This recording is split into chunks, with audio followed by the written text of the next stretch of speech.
Semua orang menganggap dia hanyalah pecundang kesepian namun, suatu hari, sebuah kereta membawanya ke isekai tempat ia menjadi pahlawan dan membentuk harem pada gadis cantik. Padahal ia pernah berjanji akan menikah dengan sahabat kecilnya saat dewasa. Sayangnya, gadis itu mematahkan hatinya dan ia memilih mendalami seni bela diri. Suatu hari sepulang latihan, tiba-tiba kereta menabrak bus dan menyebabkan semua penumpang tewas. Saat membuka mata, ia mendapati dirinya berada di dunia lain, terlahir kembali dalam tubuh seorang anak yatim miskin bernama Rio. Ia mengingat kehidupan lamanya dalam samar. Tiba-tiba, pintu rumahnya dibuka paksa oleh sekelompok preman yang membawanya dalam karung. Mereka mengejek karena masih hidup, meski sebelumnya sakit parah. Saat mereka makan, mereka menyuruh Rio keluar untuk mandi, karena baunya yang busuk. Rio tahu dirinya berada di posisi paling rendah, jadi ia menuruti dan keluar untuk mandi. Saat mandi, ingatan dari kehidupan masa lalu dan kehidupannya kini saling muncul membuat kepalanya sakit. Ia mengingat ibunya di kehidupan ini yang telah terbunuh, dan membuatnya hidup sebagai yatim piatu.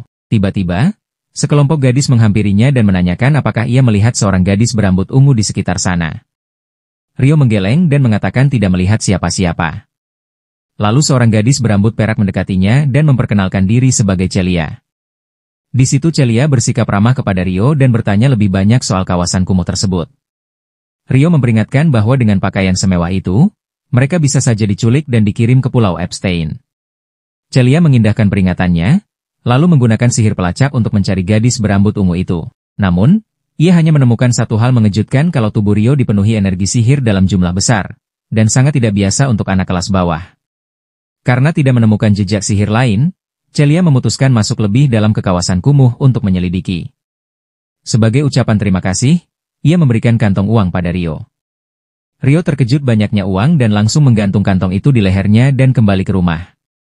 Namun setelah masuk, seseorang menyerang, untungnya, kantong uang itu menyelamatkan nyawanya. Rio mendapati semua penghuni rumah telah terbunuh, dan pembunuh itu kini mengincar dirinya.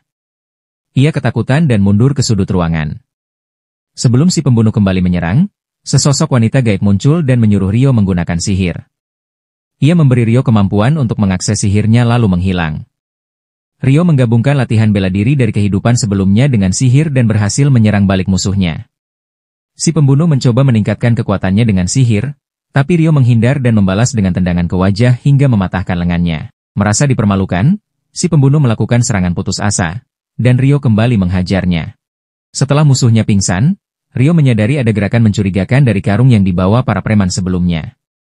Ia lalu membuka karung itu, ternyata ada seorang gadis berambut ungu di dalamnya. Gadis itu ketakutan dan bingung. Ia mengatakan bahwa jika Rio membawanya kembali ke ayahnya, ia akan mendapat hadiah besar. Setelah melihat mayat-mayat di sekitar, gadis itu langsung pingsan. Rio pun memutuskan untuk membawanya ke tempat aman. Saat keluar membawa gadis itu, Celia dan yang lain menemukannya. Salah satu gadis menampar Rio, menuduhnya menculik adiknya. Rio mencoba menjelaskan bahwa ia justru menyelamatkannya, tapi gadis itu tak mau mendengarkan. Beruntung, wanita dewasa bernama Vanessa menghentikan pertengkaran dan berkata bahwa Rio harus dibawa ke istana karena gadis itu adalah putri kerajaan. Mereka tak bisa mempercayai Rio sampai sang putri sadar dan memberi kesaksian. Putri itu berjanji akan membalas budi, namun alih-alih diberi penghargaan, Rio justru diserahkan ke seorang kesatria istana yang menyiksanya agar mengaku sebagai pelaku penculikan. Meski Rio bersikeras tak bersalah, sang kesatria Charles terus memukulinya untuk menutupi ketidakmampuannya menjaga sang putri. Kemudian sang putri sadar dan memberitahu Celia dan Vanessa bahwa Rio memang menyelamatkannya. Mereka segera menyelamatkan Rio dari penjara dan mendapati tubuhnya babak belur akibat siksaan. Mereka menyuruh kesatria itu berhenti dan membebaskan Rio, yang langsung pingsan. Keesokan harinya, Rio bangun di atas ranjang empuk dengan Celia di sisinya. Ia meminta maaf atas apa yang terjadi, dan menjelaskan bahwa raja ingin berterima kasih karena ia telah menyelamatkan putrinya. Rio memutuskan untuk tidak menuntut keluarga kerajaan atas perlakuan itu dan malah meminta Celia mengajarinya etika supaya bisa tampil layak di hadapan raja. Hari berikutnya, Rio masuk ke aula kerajaan dengan anggun. Sang raja berterima kasih atas jasanya dan sebagai imbalan, mengizinkannya masuk ke akademi kerajaan meski Rio berasal dari jalanan. Celia mengantar Rio ke kelasnya. Meski masih berusia 12 tahun, Celia sangat cerdas dan sudah menjadi guru. Rio mengatakan ia bahkan belum bisa membaca atau menulis, dan Celia menyuruhnya untuk berusaha serta datang ke ruangannya untuk pelajaran privat. Di kelas, Rio mendapatkan perlakuan sinis dari para bangsawan muda yang tak suka ada anak kumuh di antara mereka. Tapi karena sang raja sendiri yang memberinya izin, mereka menurut. Saat malam Rio datang ke ruang Celia yang berantakan dan kemudian merapikan ruangannya. Saat pelajaran dimulai, ia dengan cepat menguasai angka dan membuat Celia kagum. Ketika ditanya bagaimana ia bisa jago matematika meski tak bisa membaca, Rio mengingat masa lalunya sebagai mahasiswa, tapi ia menjawab bahwa ibunya yang mengajarinya. Celia pun paham dan mereka minum teh bersama. Rio kemudian meminta buku bergambar dan krayon untuk belajar alfabet. Beberapa waktu kemudian, para siswa mengikuti kelas pelatihan fisik. Sang instruktur menyadari bahwa Rio punya kemampuan bertarung yang tersembunyi. Ia menyuruh Rio menyerangnya. Tanpa ragu, Rio memasang kuda-kuda ilmu pedang Jepang yang dipelajarinya di kehidupan sebelumnya. Murid lain menertawakannya karena tak pernah melihat gaya seperti itu. Namun, setelah Rio menunjukkan keahliannya, sang instruktur sangat terkesan dan mengatakan bahwa Rio akan menjadi ksatria hebat suatu hari nanti. Tapi Rio menjawab bahwa ia tidak tertarik menjadi ksatria. Hari-hari berlalu dan Rio semakin sibuk belajar demi menghadapi ujian tengah semester. Setelah ujian selesai, ia melihat semua siswa berkumpul bersama. Ia tiba-tiba teringat pada orang yang pernah disukainya di kehidupan sebelumnya. Hatinya kembali terluka, tapi ia mencoba meyakinkan diri bahwa ia bukan Haru, dan langsung semangat kembali. Beberapa hari kemudian, hasil ujian diumumkan dan semua orang terkejut. Rio mendapatkan peringkat pertama dan bersama Putri Christina. Meskipun semua orang masih ragu mereka memilih diam. Namun, seorang bangsawan cemburuan bernama Alphonse menuduh Rio telah menyontek. Ia bahkan mengancam akan melaporkan Rio ke pihak akademi. Namun Putri Christina dan temannya segera menegur Alphonse agar berhenti bersikap bodoh karena ia tak memiliki bukti apapun. Tak lama kemudian, Celia muncul dan menegaskan bahwa nilai tertinggi yang diperoleh Rio murni karena kerja kerasnya. Beberapa saat kemudian, Celia memanggil Rio ke ruangannya untuk mengucapkan selamat. Namun, ia juga khawatir kalau para bangsawan tingkat tinggi mungkin akan terus membuli Rio karena merasa terancam. Karena hal serupa pernah terjadi padanya, tapi setidaknya ia memiliki teman-teman yang mendukung. Rio tersenyum dan menjawab bahwa kini ia memiliki Celia. Mendengar itu, Celia langsung malu. 5 tahun berlalu, kini Rio memasuki masa pubertas. Suatu hari, instruktur ilmu pedang memilih beberapa siswa untuk mengikuti turnamen mendatang, dan Rio termasuk salah satu dari 3 orang terpilih. Alphonse yang merasa iri menolak keputusan itu, tapi sang instruktur hanya menjawab siapa yang meminta pendapatmu? Hari pertandingan pun tiba. Rio dipasangkan melawan Charles Arbor kesatria yang dulu menyiksanya karena tuduhan penculikan. Karena peristiwa itu, Charles sempat diturunkan pangkatnya, dan ia menyimpan dendam pada Rio. Kini, ia melihat kesempatan membalas dendam. Namun Rio dengan tenang menangkis setiap serangannya. Saat melihat celah, ia langsung melucuti senjata Charles hanya dengan satu tebasan.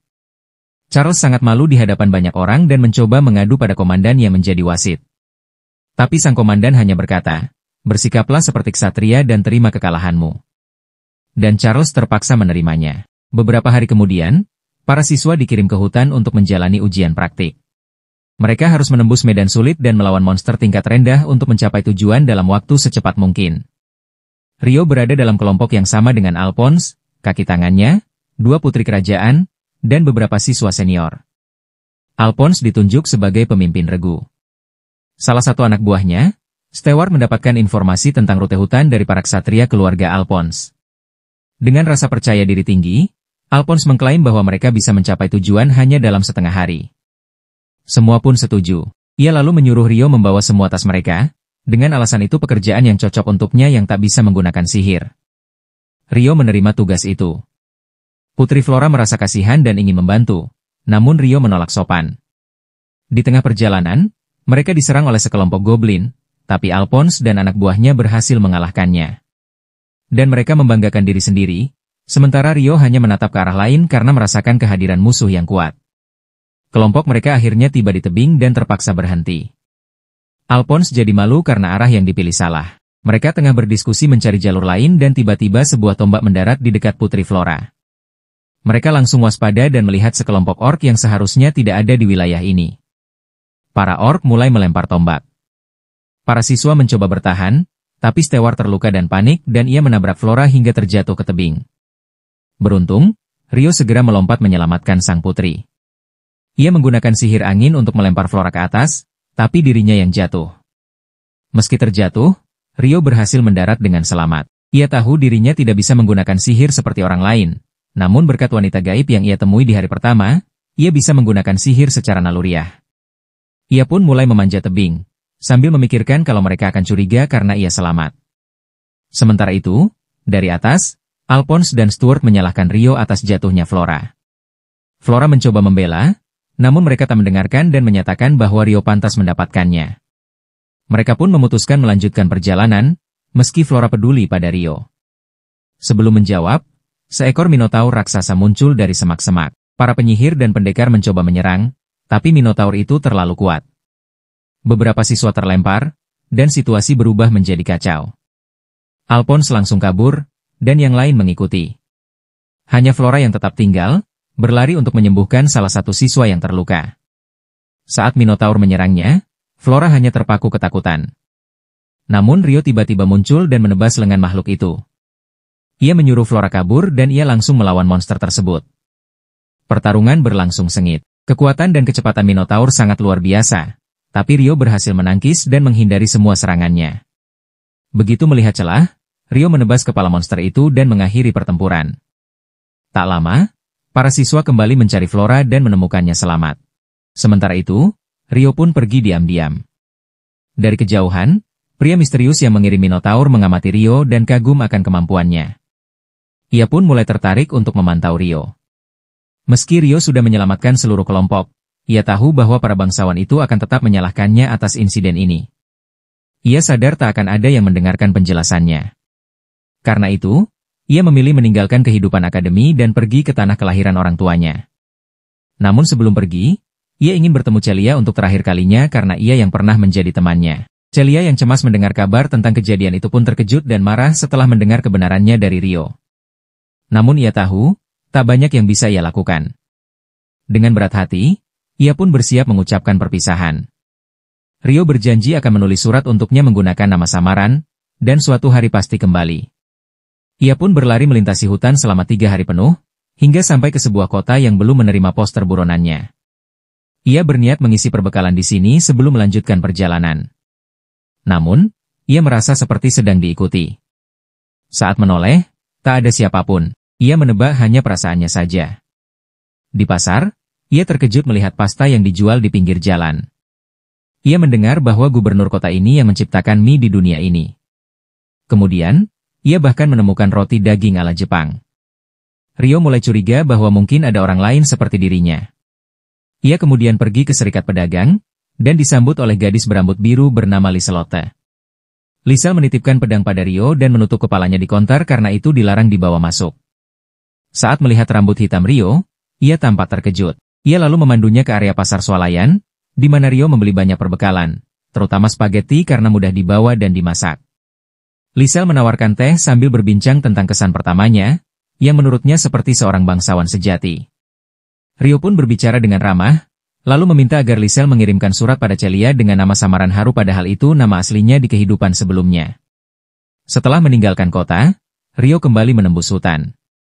Di tengah jalan, ia menemukan seorang gadis muda tergeletak di tanah. Saat Rio mendekatinya, gadis itu ternyata seorang pembunuh bayaran yang langsung menembakkan panah beracun ke arahnya. Rio berhasil menangkisnya, namun racun tetap menyebar dan membuatnya pusing. Gadis itu ternyata seorang Beast Girl mengumumkan bahwa ia akan membunuh Rio. Namun Rio menggunakan sihir untuk menghilangkan racun dari tubuhnya. Terkejut kemudian gadis itu melanjutkan serangannya dengan lemparan pisau. Namun, ia mudah menghindari semua serangannya dan melakukan serangan balik. Gadis itu segera meloncat ke dahan pohon dan meningkatkan kemampuan fisiknya menggunakan sihir, yang mengejutkan Rio karena sebelumnya dia sudah sangat cepat. Rio segera menyerangnya untuk tidak memberi kesempatan menyerang balik, dan ia berhasil memancing gadis itu mendekat lalu menjatuhkannya ke tanah.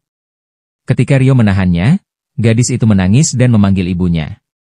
Melihat tidak ada cara lain untuk menenangkannya, Rio menggunakan sihir untuk menidurkannya, lalu melepas semua senjatanya.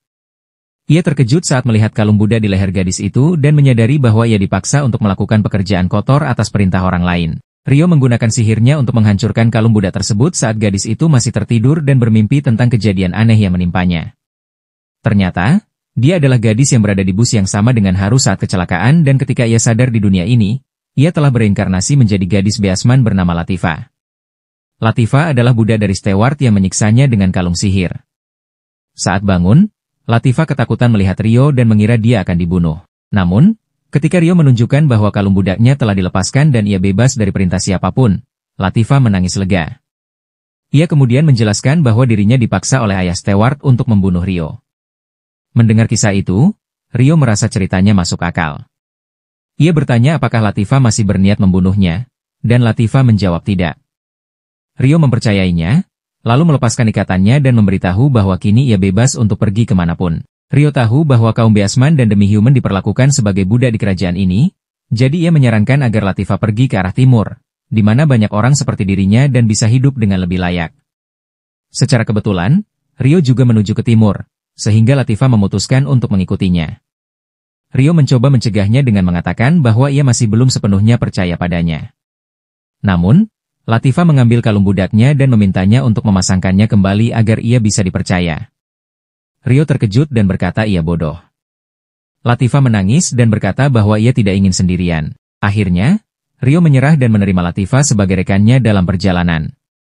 Malam itu, mereka mendirikan kemah di pegunungan. Rio memasak spaghetti, dan Latifah langsung mengenali makanan itu.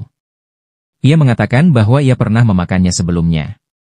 Hal ini membuat Rio penasaran, karena tidak mungkin budak pernah makan spaghetti, apalagi menyebutnya dengan nama dari dunia asal mereka.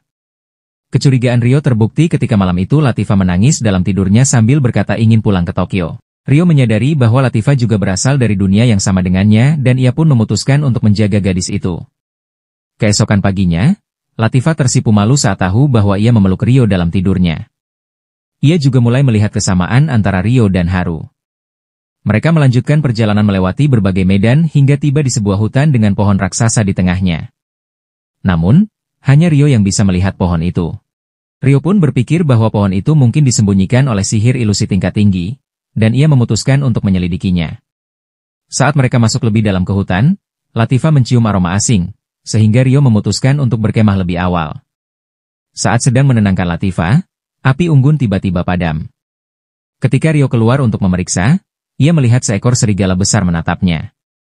Serigala itu bersinar terang hingga membuat Rio buta sesaat.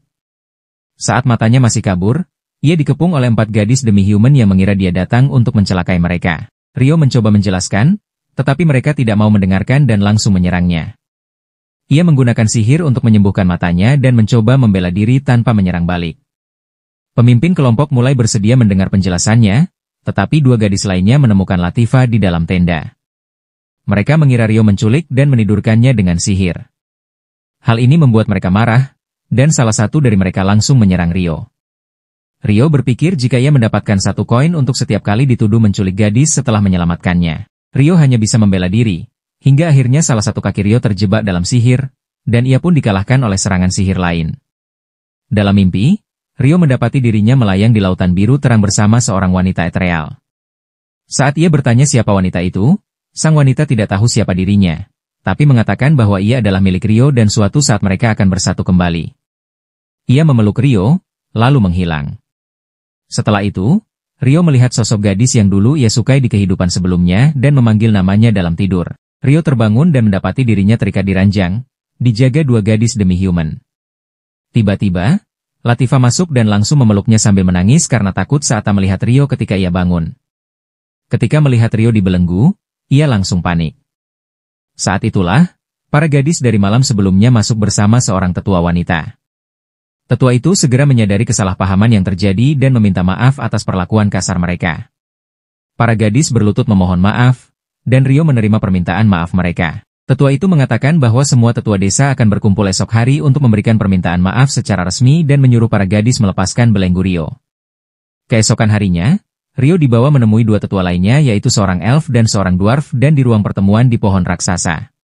Mereka membungkuk memberikan permintaan maaf resmi dan ingin membalas kebaikan Rio yang telah menyelamatkan Latifah.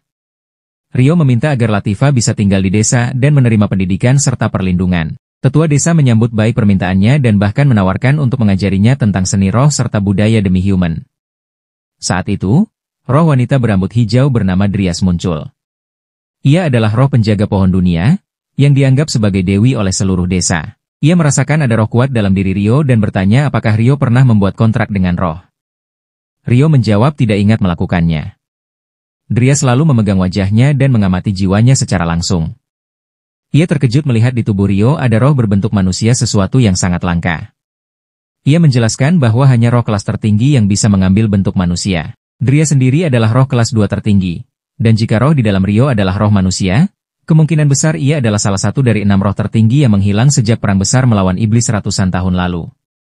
Rio bertanya apakah itu masalah, dan Dries menjelaskan bahwa satu-satunya efek samping dari membuat kontrak dengan roh tingkat tinggi adalah kehilangan kemampuan untuk menggunakan sihir biasa. Meski begitu para penghuni desa yang menyembah roh, malah Rio dianggap sebagai orang suci. Para tetua pun memberikan perlakuan khusus pada Rio dan menempatkannya di rumah mewah. Para gadis yang menyerangnya juga tinggal bersamanya untuk menebus kesalahan. Meskipun merasa tidak nyaman, Rio menyetujuinya dan mengajarkan pada para gadis perlu belajar lebih banyak tentang manusia. Di saat yang sama, tak jauh dari hutan, pria misterius mengirim seekor minotaur untuk memburu Rio. Dia memasuki gua tempat tinggal Wife dan Aers, membawa serta satu anggota baru dalam pasukannya. Di sana, ia mencuri telur Wife, memberitahu rekannya bahwa mereka akan menggunakannya untuk memperkuat pasukan mereka. Namun kenyataannya, dia memiliki tujuan lain. Sementara itu, Rio dan Latifah pergi ke rumah Diras agar mendapatkan restu berupa ciuman dan ikan sebagai sambutan resmi dari desa. Setelah prosesi itu selesai, pesta desa pun dimulai. Para gadis mencoba membuat Rio mabuk dan menggoda dia, tetapi Rio tetap kuat. Ketika mereka kehabisan minuman, nenek tua kembali datang. Mereka berbicara tentang Latifah yang telah menjadi bagian dari desa. Rio mengaku bahwa akan sulit untuk memberitahu Latifah bahwa ia akan pergi keesokan harinya. Nenek tua itu memberikan restunya. Rio lalu mengajak Latifah keliling di tengah perayaan desa. Saat itulah ia bertanya apakah Latifah senang tinggal di sana, dan Latifah mengangguk mantap. Rio pun mengungkapkan bahwa dia akan meninggalkan desa dalam waktu dekat. Latifah menangis dan mengatakan bahwa dia akan ikut. Namun, Rio menjelaskan bahwa dia tak bisa membawanya karena jalan yang akan dia tempuh sangat berbahaya. Latifah lari sambil menangis, meninggalkan Rio yang diam. Pada saat yang sama, Diras merasakan keberadaan Wife yang menerobos penghalang pelindung pohon suci. Ia segera mengirim tim pencari bersama para gadis. Mereka menemukan rekrutan pria misterius membawa telur Wife. Sementara itu, pria misterius tadi mencuri seluruh telur lainnya dari gua Wife. Para gadis menghadangnya dan bertanya apa yang dilakukannya di wilayah mereka. Mereka juga penasaran dengan telur raksasa itu. Namun, pria itu naik ke atas ekor griffin dan terbang ke arah desa, sesuai perintah tuannya. Para gadis itu menyerangnya, tapi tidak bisa menjatuhkannya. Beberapa saat kemudian, kawanan Wife datang dan bergabung dalam konflik. Para gadis memutuskan untuk berpencar dan menghentikan Wife agar tidak menyerang desa. Di sisi lain, Dalang di balik semua ini menggunakan artefak sihir untuk membunuh rekrutan yang tak berguna. Ia terjatuh dari ketinggian dan menghantam tanah di dekat Latifah. Latifah terkejut melihat mayat itu, dan melihat telur yang retak dengan bayi Wife yang terluka parah. Sebelum dia bisa memahami situasi, seekor Wife hitam tiba-tiba muncul dan membuat Latifah menjerit ketakutan. Saat itu juga, Rio tiba di desa dan melihat semua orang panik menuju tempat perlindungan. Ia tak menemukan Latifah dan segera bertanya pada tetua kurcaci tentang apa yang sedang terjadi. Tetua itu memberitahu tentang serangan Wife, dan saat itulah Rio mendengar jeritan Latifah. Rio segera berlari ke arah suara itu. Salah satu gadis demi Human berusaha melindungi Latifah. Ia memanggil roh serigala dan singa, lalu menyerang Wife dengan semburan es dan api. Mengira Wife itu sudah cukup lemah, dia mencoba menyerangnya dengan palu, tetapi serangannya dipantulkan oleh sayap Wife. Dia berkata pada Latifah bahwa mereka tidak boleh membiarkan Wife mencapai desa, lalu mulai mengalihkan perhatian makhluk itu. Namun, sebuah pohon tumbang menghalangi jalan Latifah dan tak sempat menghindari napas api sang Wife. Untungnya, Rio datang tepat waktu dan menyerang Wife untuk melindunginya. Ia membawa Latifah ke tempat aman, lalu melawan Wife dengan tangan kosong. Ia berhasil menghajarnya hingga membuat Wife bersiap menyemburkan api. Rio menetralkan serangan pertama dengan sihir angin. Tapi ketika Wife kembali mengisi napas apinya, Rio menembakkan bola api ke dalam mulutnya lalu menghantam kepalanya hingga rahangnya tertutup. Bola api itu meledak di dalam dan membunuh Wife tersebut. Wife itu sebenarnya hanya datang untuk mengambil anaknya saja. Setelah melihat pemimpinnya terbunuh, kawanan Wife mundur, dan kedamaian pun kembali ke desa. Para pengintai dan pejuang yang tersisa bergabung kembali dengan Rio dan mereka semua kembali ke desa. Keesokan harinya, Latifah akhirnya menerima kenyataan bahwa Rio akan meninggalkannya. Ia mengatakan bahwa dia selalu tahu Rio akan pergi, tapi ia takut Rio tak akan pernah kembali. Lalu ia memeluk Rio yang berjanji akan kembali suatu hari nanti. Rio mengatakan bahwa ia akan pergi ke tanah kelahiran orang tuanya, tempat yang tidak ia ketahui sama sekali. Sebagai balasan, Latifah mengungkapkan rahasianya bahwa ia adalah seseorang yang bereinkarnasi ke dunia ini. Ia sempat ragu Rio akan mempercayainya, namun Rio menjawab bahwa dia juga sama seperti Latifah. Latifah terkejut mendengarnya, dan Rio menjelaskan bahwa dia tak ingin hidup di masa lalu lagi. Latifah lalu berjanji akan menjadi kuat dan menunggu kepulangannya. Kemudian Rio berpamitan. Tetua kurcaci memberinya pedang khusus dan jubah yang dibuat dari kulit waif yang ia kalahkan. Para elf memberikan berbagai ramuan dan obat, sedangkan kaum Beastfall memberinya makanan dan minuman. Rio merasa itu semua terlalu banyak untuk dibawa, tapi tetua elf memberinya gelang sihir yang berfungsi sebagai tempat penyimpanan. Rio berterima kasih kepada semua orang dan berjanji akan kembali. Ia pun memulai perjalanannya menuju tujuannya. Setelah menempuh perjalanan lebih dari 2 minggu, Rio akhirnya tiba di sebuah desa bernama Yagumo, kampung halaman ayah dan ibunya. Ia melewati sawah dan melihat bahwa semua orang di sana berambut hitam sepertinya. Rio melihat 2 gadis dan bertanya apakah ia bisa bertemu dengan kepala desa. Salah satu dari mereka, Ruri, mengatakan bahwa neneknya adalah kepala desa dan mengajaknya pergi. Temannya, Sayo, tampak sama basahnya dengan sawah saat melihat Rio. Tak lama kemudian, Rio sampai di rumah si nenek tua. Ia menyambutnya dan bertanya apa maksud kedatangannya. Rio menjelaskan bahwa orang tuanya dulu pernah tinggal di wilayah itu dan ia ingin mencari tahu apakah masih ada keluarga yang tersisa. Saat mendengar nama orang tua Rio, sang nenek langsung menyuruh cucu-cucunya kembali ke sawah karena tak ingin mereka mendengar pembicaraan itu. Ruri sempat mengeluh namun ia tetap menurut. Setelah itu, nenek tua tersebut meminta Rio menceritakan lebih lanjut. Rio menjelaskan bahwa ayahnya meninggal saat dia masih bayi, dan ibunya membesarkannya hingga akhirnya dibunuh oleh seorang penyerang. Ia juga berkata bahwa ia berjanji akan kembali ke kampung halaman bersama ibunya. Dan satu-satunya hal yang bisa ia lakukan sekarang adalah memberikan pemakaman layak di tempat asal mereka. Setelah mendengarnya, sang nenek menyampaikan kabar mengejutkan kepada Rio bahwa dirinya adalah nenek kandung Rio. Mengenai pemakaman orang tua Rio, dia menjelaskan bahwa itu telah dilakukan sejak lama. Makam keduanya pun berada di desa ini. Ia lalu membawa Rio ke makam yang terletak di lereng bukit. Setelah mereka memberi penghormatan, sang nenek menjelaskan bahwa orang tua Rio harus meninggalkan desa karena alasan rahasia. Dan karena mereka tak pernah kembali, maka mereka membuat makam simbolis di sana. Ia tidak bisa menjelaskan alasannya sekarang. Namun jika Rio bersedia tinggal di desa, mungkin suatu saat nanti ia akan menceritakan semuanya. Rio sempat terkejut. Namun setelah tahu bahwa wanita tua itu adalah neneknya, ia memutuskan untuk tinggal bersamanya. Keesokan paginya, Rio bangun lebih awal dan membantu nenek serta sepupunya, Ruri, menyiapkan sarapan. Mereka membutuhkan lebih banyak air untuk sup karena akan ada tamu yang datang. Ruri mengatakan bahwa mereka bisa mengambil air dari wadah yang biasanya diisi dengan menggunakan spirit arts. Rio terkejut mengetahui bahwa mereka juga bisa menggunakan spirit arts, lalu ia pun memamerkan kemampuannya dengan memanaskan air secara langsung. Tak lama kemudian, Sayo dan kakaknya, Shin, bergabung untuk sarapan. Awalnya Shin tampak waspada terhadap Rio, namun rasa curiganya langsung hilang saat mencicipi makanan lezat buatan Rio. Setelah sarapan, nenek Rio menyuruh Shin mengantar Rio ke pemburu desa agar bisa ikut membantu. Shin sempat meragukan apakah pria yang pandai memasak akan berguna di lapangan, namun sang nenek meyakinkannya bahwa Rio bisa saja jauh lebih kuat darinya.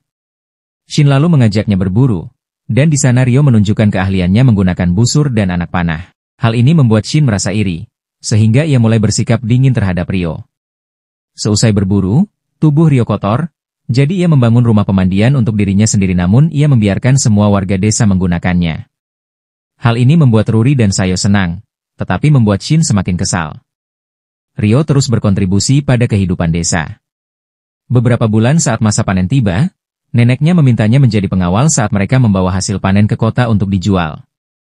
Rio pun menerima tugas tersebut. Namun, ia melihat beberapa warga desa berlari menuju lokasi pertengkaran antara 3 pria dari desa tetangga dan Shin. Pemimpin kelompok itu ternyata anak kepala desa sebelah. Penampilannya yang cabul membuatnya tampak seperti seorang mata keranjang. Ia menatap Ruri dan Sayo dengan cara yang menjijikan.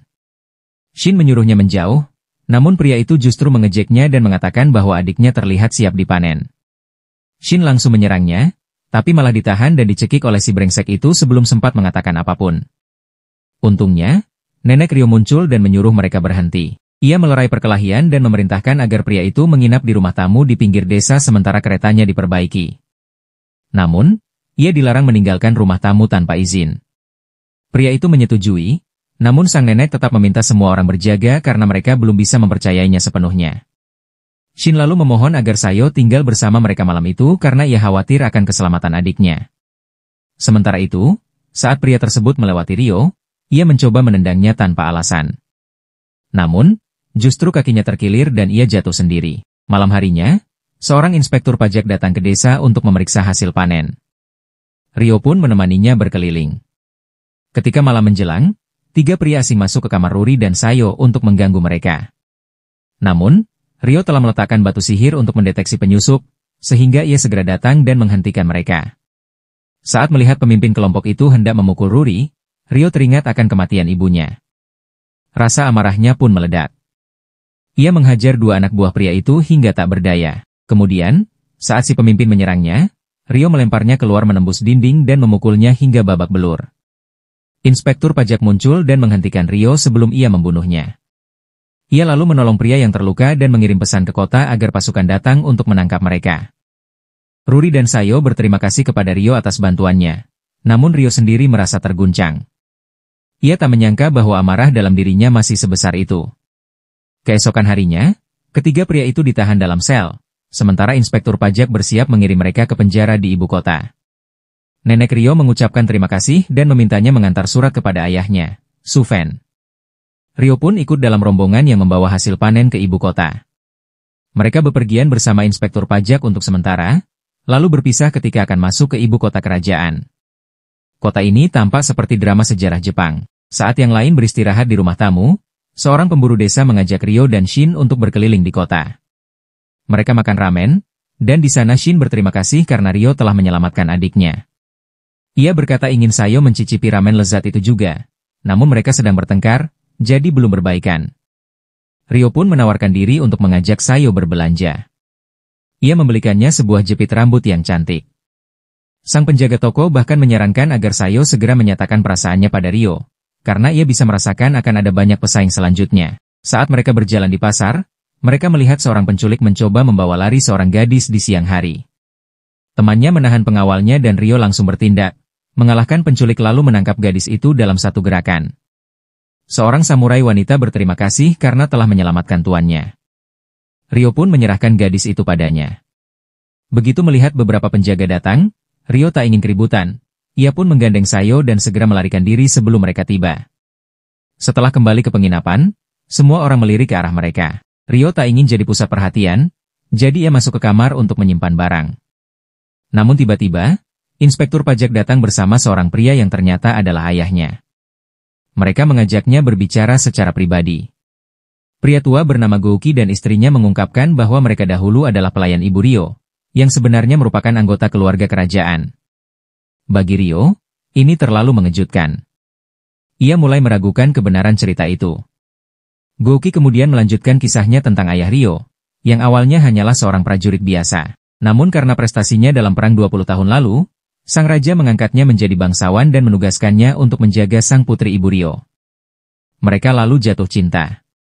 Di saat yang sama, perang dengan negara tetangga berakhir, dan seorang pangeran datang untuk berdamai. Namun, pangeran itu malah jatuh cinta pada ibu Ryo. Suatu malam, ia mengirim pasukan untuk menculik sang putri. Namun rencana itu digagalkan oleh ayah Ryo. Salah satu asistennya tewas. Pangeran menjadi murka dan mengancam tidak akan menandatangani gencatan senjata kecuali ia bisa menikahi sang putri. Karena tak ingin anaknya mengalami nasib buruk, sang raja menyuruh putrinya kabur bersama kekasihnya. Sejak saat itu, mereka kehilangan kontak. Namun begitu Gouki menerima surat dari nenek Ryo, ia sadar bahwa Ryo adalah pangeran yang selama ini hilang. Dengan mata berkaca-kaca, Gouki meminta Ryo untuk datang ke istana esok hari agar bisa bertemu dengan raja dan ratu. Ryo pun setuju. Keesokan harinya, ia bertemu dengan raja dan ratu yang sangat bahagia melihat cucu mereka. Mereka menanyakan tentang kehidupan orang tua Ryo. Rio menjelaskan bahwa mereka sudah tiada. Sang Raja dan Ratu sebenarnya sudah mengetahuinya, namun tetap ingin tahu bagaimana kehidupan mereka dan bagaimana mereka meninggal. Rio menjawab bahwa ia bahkan tidak tahu bagaimana ayahnya wafat. Yang ia ingat, ibunya dibunuh tepat di depan matanya. Sang Raja dan Ratu terkejut dan menanyakan siapa pelakunya. Rio menjawab bahwa orang itu bernama Lucius, rekan ayahnya saat masih menjadi petualang. Suatu hari, saat ibunya pergi berbelanja, Lucius datang dan menemui Rio yang sedang bermain sendirian. Ia menendangnya dan memberinya racun. Saat ibunya datang dan berusaha menyelamatkannya, Lucius malah membunuhnya. Itulah hal terakhir yang Rio lihat sebelum kehilangan kesadaran. Ketika ia terbangun, ia telah dibuang ke kawasan kumuh. Ia lalu menceritakan kepada Raja dan Ratu tentang kehidupannya di tempat itu, serta kehidupan singkatnya di sekolah. Keduanya terharu mendengar kisahnya, lalu bertanya kepada Rio apakah ia membenci mereka. Rio menjawab bahwa ibunya tidak pernah membenci mereka, justru bersyukur karena telah diizinkan menikahi pria yang dicintainya. Ia menambahkan bahwa jika ia menyimpan kebencian, itu hanya untuk Lucius, dan ia bersumpah akan membunuh pria itu dengan tangannya sendiri suatu hari nanti. Raja malah menyarankan bahwa balas dendam bukanlah jawaban karena hanya akan menuntunnya ke jalan kegelapan. Namun, Rio tetap ingin membalas dendam demi ibunya.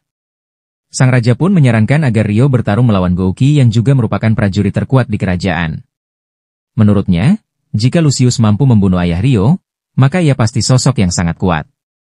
Karena itu, ia ingin Rio menguji dirinya melawan yang terbaik untuk mengetahui sejauh mana kemampuannya. Rio menerima tantangan itu. Saat menuju arena, ia berpapasan dengan gadis yang sebelumnya ia selamatkan yang ternyata adalah putri bungsu Gouki. Pertarungan pun dimulai. Rio langsung menyerang dengan cepat, tapi serangannya berhasil dihindari. Gouki memujinya sebagai petarung berbakat yang belum mencapai potensi penuhnya. Rio berterima kasih, lalu mulai menekan balik dengan serangan yang semakin ganas. Melihat hal itu, Gouki memutuskan untuk menunjukkan kekuatannya yang sebenarnya. Ia mengumpulkan sihir pada pedangnya dan melancarkan serangan angin ke arah Rio. Namun, Rio berhasil menangkisnya dengan sihir roh miliknya. Saat Gouki lengah, Rio mendekat dan menodongkan pedang ke lehernya. Ia dinyatakan menang oleh wasit. Semua orang terkesan, dan Sang Raja mengatakan bahwa ia berniat meminta Rio berlatih di bawah Gouki. Namun ternyata itu tidak lagi diperlukan. Ia bertanya apakah Rio menginginkan sesuatu dari kakek dan neneknya. Rio meminta izin untuk memberitahu sepupunya, Ruri, tentang garis keturunannya. Raja dan Ratu pun mengizinkannya. Keesokan harinya, rombongan kembali ke desa. Rio langsung menuju makam orang tuanya dan berkata bahwa ia akan segera membalaskan dendam mereka. Malam harinya, Rio dan neneknya memberitahu Ruri bahwa Rio adalah sepupunya sekaligus pangeran kerajaan. Ruri tidak percaya, namun setelah mendengar penjelasan nenek, ia menyadari bahwa semua itu benar. Ia membungkuk hormat pada Rio karena statusnya sebagai pangeran, namun Rio memintanya untuk tidak bersikap formal. Dan memberitahu bahwa ia akan meninggalkan desa dalam beberapa bulan karena memiliki misi penting. Untuk sementara, ia tetap tinggal bersama para penduduk desa. Suatu hari saat mereka menanam padi, Rio memberitahukan rencananya kepada Sayo. Gadis itu hampir menangis, namun berhasil menyembunyikannya hingga tiba di rumah, lalu akhirnya menangis juga. Ketika Shin menemukannya menangis, ia marah karena mengira Rio telah menyakitinya. Namun, setelah Sayo menjelaskan bahwa Rio akan pergi dari desa, Shin langsung berlari menemuinya. Ia berlutut di hadapan Rio, memohon agar ia tidak pergi demi adiknya. Sayo datang untuk menarik kakaknya, sementara nenek tidak bertanya apapun tentang kejadian itu. Waktu terus berlalu. Sayo mulai melatih diri dalam spirit arts dan latihan fisik. Tak lama, tibalah waktu festival panen, dan semua orang menikmatinya. Saat Rio sedang berbincang dengan istri Gouki, Sayo datang dan mengajaknya berbicara secara pribadi. Mereka pergi ke tempat yang tenang, dan di sana Sayo menyatakan perasaannya pada Rio. Namun, Rio menolaknya dengan lembut, mengatakan bahwa ia tidak bisa membalas perasaannya. Sayo memohon agar diizinkan ikut dalam perjalanan karena selama ini ia telah berlatih demi bisa berguna bagi Rio. Ia menangis sambil memohon agar bisa tetap berada di sisinya. Namun, Rio meminta maaf karena hatinya masih terikat dari kehidupan sebelumnya. Keesokan paginya, Rio memutuskan untuk berangkat sebelum matahari terbit.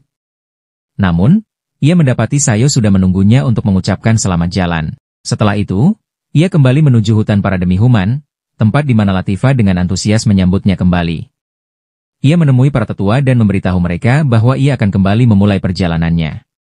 Sesampainya di rumah, gadis-gadis yang tinggal bersamanya mulai bertengkar memperebutkan perhatiannya. Namun, Rio menjaga jarak dengan mereka. Keesokan paginya, ia terbangun dan mendapati seorang gadis telanjang tidur di sampingnya. Awalnya ia mengira sedang bermimpi, tapi saat merasakan tubuh gadis itu bersentuhan dengannya, ia sadar ini nyata. Ia bangkit, dan gadis itu langsung memeluknya, membuatnya panik. Para gadis lainnya masuk ke kamarnya setelah mendengar teriakannya, dan mereka terkejut melihat Rio bersama seorang gadis berambut merah muda. Mereka panik, dan Rio mencoba menjelaskan bahwa ia juga tidak tahu apa yang terjadi. Latifa bertanya siapa gadis yang dibawanya tidur, dan Rio segera membangunkannya untuk bertanya siapa dia. Gadis itu mengaku bahwa ia adalah roh yang pernah menjalin kontrak dengan Rio. Seketika semuanya mulai masuk akal. Setelah mengenakan pakaian, roh itu memanggil Rio dengan nama haru. Ia mengatakan bahwa ia tidak tahu siapa dirinya sebenarnya, bahkan tidak tahu namanya sendiri. Rio mengingatnya sebagai gadis misterius yang dulu mengajarinya spirit art saat masih kecil, namun sang roh sendiri tidak mengingat hal itu. Ia meminta Rio memberinya nama, karena ia merasa hanya hidup untuknya. Gadis lain merasa penasaran mengapa ia memanggil Rio itu haru, namun Rio berkata akan menjelaskannya nanti. Tiba-tiba roh itu bertelepati dengan Rio, membuatnya terkejut. Sang roh menanyakan apakah ia sebaiknya memanggilnya Rio di depan orang lain. Rio menjawab bahwa nama apapun tidak masalah, lalu memutuskan untuk memberinya nama Aisyah. Gadis lain menyarankan agar Rio menemui Diras, karena mungkin ia bisa membantu menjelaskan siapa Aisyah sebenarnya. Mereka pun menemui para tetua dan Diras, yang terkejut karena Aisyah tidak mengingat masa lalunya. Diras bertanya pada Aisyah, elemen sihir apa yang paling ia kuasai? Dan Aisyah menjawab bahwa ia telah menguasai semua elemen. Diras sulit mempercayainya dan mengusulkan pertarungan uji coba antara Aisyah dan Rio untuk melihat kekuatannya. Pertarungan dimulai, dan Rio terkejut karena Aisyah mengetahui semua gerakannya. Ia bisa menyamai kecepatan dan kekuatan Rio, bahkan memprediksi serangan selanjutnya. Saat Rio gagal menyerangnya dalam pertarungan jarak dekat, ia mencoba menyerang dari udara dengan spirit arts, tapi Aisyah berhasil mengantisipasinya. Rio menggunakan sihir es, namun Aisyah menghilang dan muncul di belakangnya, dan menyerang balik dengan sihir yang sama. Rio menangkisnya dengan bola api, yang juga langsung disalin Aisyah. Rio lalu menggunakan sihir angin untuk menciptakan badai, namun Aisyah tetap bisa mengimbanginya. Pertarungan menjadi semakin intens hingga Diras menghentikannya. Ia mengakui bahwa Aisyah telah menguasai semua elemen, dan kekuatan yang ia perlihatkan saat ini mungkin hanya sebagian kecil dari kekuatan aslinya. Diras memutuskan untuk mengajarinya lebih dalam tentang para roh, dan para tetua desa pun menyambut Aisyah sebagai bagian dari mereka. Ia pun mulai belajar di bawah bimbingan Diras selama beberapa bulan. Sementara itu, tetua Kurcaci membuatkan sebuah rumah portabel sesuai permintaan Rio, agar bisa ia bawa dalam perjalanannya. Rio sangat senang karena rumah itu akhirnya selesai, yang berarti ia siap melanjutkan perjalanannya. Latifa sedih, tapi ia menyembunyikan perasaannya. Keesokan harinya, semua orang berkumpul untuk mengucapkan selamat jalan, dan para tetua kembali memberikan hadiah kepada Rio, yaitu kristal ajaib yang bisa membawanya kembali ke desa dari manapun, dan anting sihir yang bisa mengubah warna rambutnya agar mudah berbaur dengan orang lain. Rio berterima kasih kepada mereka dan memulai perjalanan ke kota tempat segalanya bermula dan menemui Celia, yang masih menantikan surat darinya meski kini telah bertunangan dengan Charles, bangsawan kejam yang pernah menyiksanya. Setibanya di ibu kota, Rio mendapati bahwa suasananya jauh lebih ramai dari biasanya. Ia bertanya kepada seorang pemilik toko apa yang sedang terjadi. Wanita itu hanya mengatakan bahwa besok akan ada pernikahan antara dua keluarga bangsawan. Malam itu, Rio memutuskan untuk mengunjungi ruang penelitian Celia di akademi. Aisyis membukakan pintunya untuknya, namun ia terkejut mendapati ruangan itu benar-benar kosong. Ia takut Celia telah keluar dari akademi. Dengan bantuan Aisyah, ia menghipnotis seorang peneliti lain untuk memberitahunya keberadaan Celia. Betapa terkejutnya Rio saat mendengar bahwa Celia kini berada di kastel milik Charles dan akan menikah dengannya keesokan harinya. Rio kecewa mendengarnya. Ia terus menggali informasi dari sang peneliti, dan terungkap bahwa pernikahan tersebut bersifat politis, dan mereka tidak punya pilihan mengingat kondisi politik kerajaan tidak stabil saat ini. Rio segera keluar dari akademi dan bergegas menuju kastel. Namun karena penjagaan sangat ketat, ia lebih dulu mengirim Aisyah untuk menyelidiki keberadaan Celia. Berkat bantuannya, Rio akhirnya berhasil menemukan Celia dan langsung menuju kamarnya. Saat itu, Celia tengah memikirkan janji Rio yang belum ditepati. Ia bahkan hampir membakar surat darinya ketika pintu terbuka dan Rio masuk. Awalnya, ia tidak mengenali Rio karena warna rambutnya telah berubah. Namun saat Rio mengembalikan warna rambutnya ke semula, Celia langsung memeluknya. Celia sangat senang melihatnya dan mulai menanyakan banyak hal. Tetapi Rio menghentikannya dan langsung membahas soal pernikahan. Tangan Celia mulai gemetar, dan ekspresinya berubah sedih. Rio bertanya apakah dia setuju menikah dengan Charles. Celia menjawab bahwa ia menerimanya karena merasa itu adalah kewajibannya terhadap keluarga. Rio ingin tahu lebih jauh tentang perasaannya, karena ia yakin Celia tak seharusnya menikah dengan seseorang yang tidak membuatnya bahagia. Celia, dalam amarah membalas bertanya apakah Rio bersedia menikahinya. Rio hanya bisa terdiam. Celia mencoba menganggapnya sebagai lelucon, lalu mengatakan bahwa ia senang Rio datang namun sudah waktunya bagi Rio untuk pergi. Ia mendorong Rio keluar dan mulai menangis. Rio tidak puas dengan hal itu. Ia memutuskan mencari tahu alasan sebenarnya Celia setuju menikah dengan Charles. Aisyah berjanji akan membantunya. Keesokan harinya, Rio menyelinap ke tengah kerumunan warga yang berkumpul untuk menyaksikan prosesi pernikahan. Ketika kereta pengantin lewat, ia mengirim pesan telepati melalui Aisyah kepada Celia. Celia menitikkan air mata saat melihat Rio di antara kerumunan. Ia berharap tidak harus melihatnya dalam keadaan seperti ini. Namun saat ia mencoba menanyakan alasan Rio datang, ia tidak mendapat jawaban. Ia mengira itu hanyalah hayalannya. Kereta berhenti. Celia mencoba menekan emosinya dan menerima takdirnya sebagai boneka yang harus menjalankan peran keluarga. Tapi tepat saat ia hendak menggenggam tangan Charles, para penjaga berteriak ketika Rio menerobos barisan dan berlari ke arahnya. Rio menghajar para penjaga dan menghindari serangan sihir dari para penyihir istana. Ia melompat melewati mereka dengan mudah. Pasukan elit yang menggunakan sihir pelindung mencoba menghentikannya, sementara Charles memerintahkan mereka untuk membunuh Rio. Ia menyombongkan diri bahwa pasukannya tidak bisa dikalahkan oleh siapapun, namun Rio berhasil menumbangkan mereka dan menghantam perut Charles hingga pingsan. Celia terkejut. Dan tiba-tiba Rio menculiknya. Semua orang panik, bahkan Celia sendiri tidak mengerti apa yang sedang terjadi. Namun Rio menjelaskan bahwa ini hanya sandiwara ia datang untuk mengetahui perasaan Celia yang sebenarnya. Ia tahu bahwa Charles telah mengancam keluarga Celia demi memaksanya menikah. Celia tak bisa menyangkal.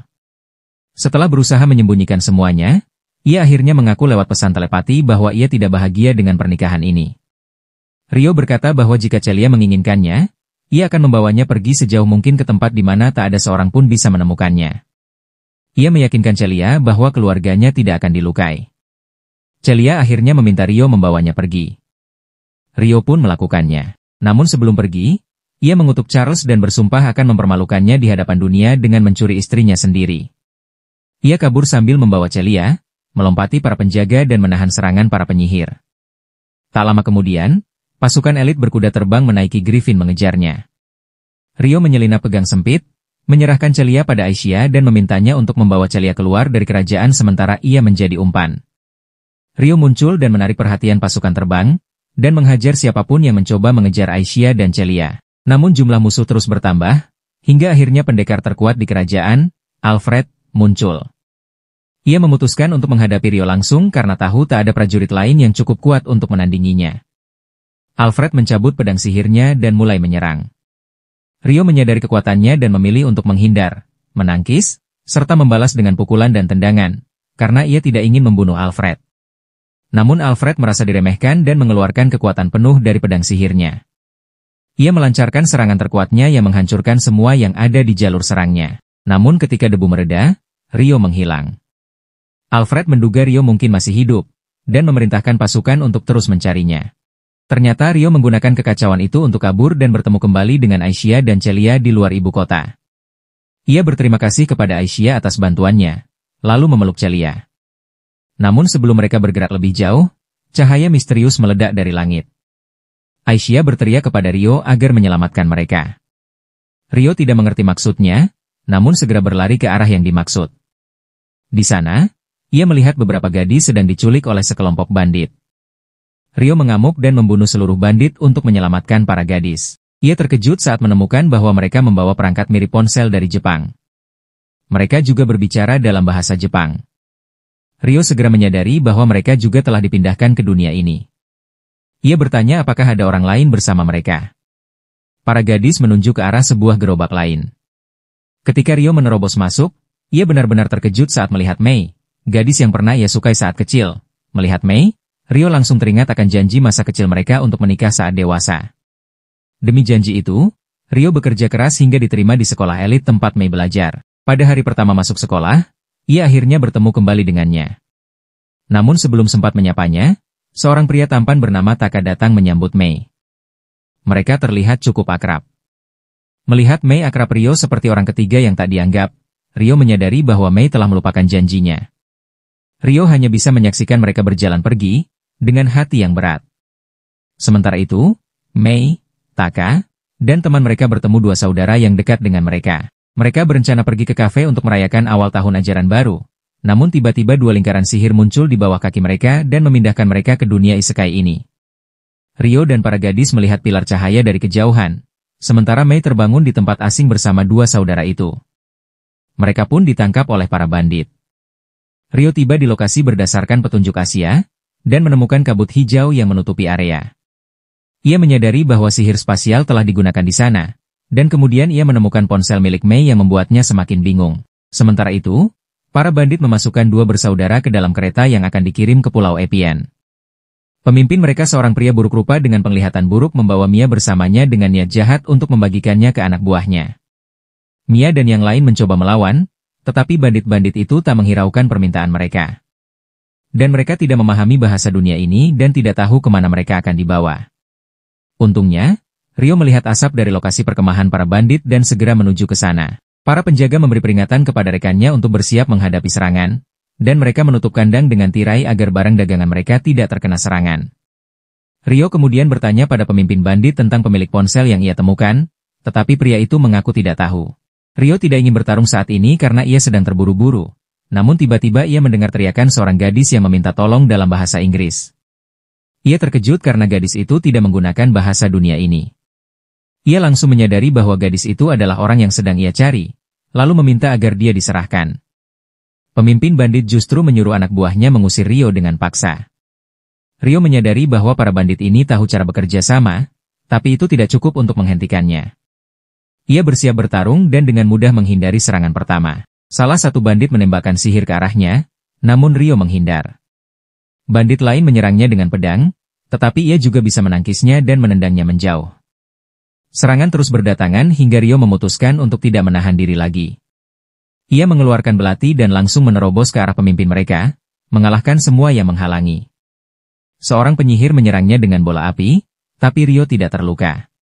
Ia melempar belatinya untuk mengalihkan perhatian dan menghajar penyihir itu dengan tendangan, lalu menusuknya di bagian dada. Pemimpin bandit ketakutan sampai pipis di celana, dan ketika Rio memerintahkannya untuk membebaskan para sandera, ia langsung menyuruh anak buahnya membuka kandang. Pemimpin bandit panik mencari kunci, tapi Rio hanya berjalan dan menghancurkan gemboknya dengan paksa. Saat pintu terbuka dan ia melihat Mia, ia sangat terkejut tidak percaya bahwa dia ada di dunia ini. Setelah menyelamatkan mereka, Rio menghubungi Aisyah dan memintanya untuk segera bergabung. Mia berterima kasih karena telah diselamatkan dan menanyakan nama Rio. Setelah ragu, ia menyebut nama dari kehidupan lamanya, Haru. Mia kaget, tetapi yang lebih terkejut adalah gadis berambut ungu bernama Aki.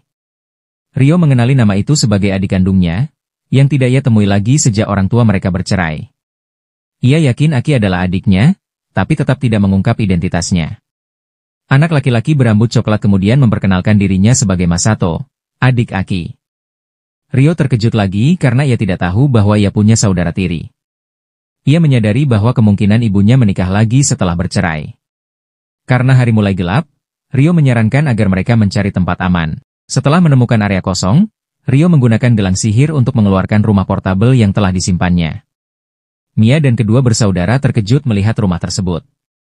Rio mengatakan bahwa rumah itu lebih nyaman daripada kelihatannya. Tak lama kemudian, Aisyah dan Celia datang terbang dan membuat semua orang semakin bingung.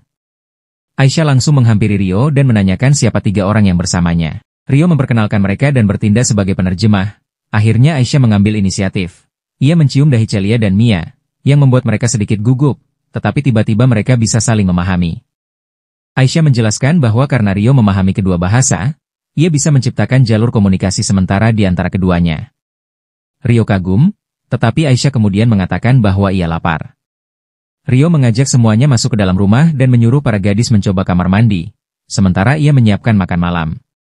Di kamar mandi, Celia menceritakan tentang Rio kepada Mia dan menjelaskan bahwa Aisyah adalah roh kontrak Rio. Sementara itu, Masato belajar dari Rio bahwa dunia ini seperti dunia RPG, namun dengan risiko menjadi budak atau terbunuh. Tak lama, para gadis sudah mandi, dan Rio terkejut melihat Celia memakai training set.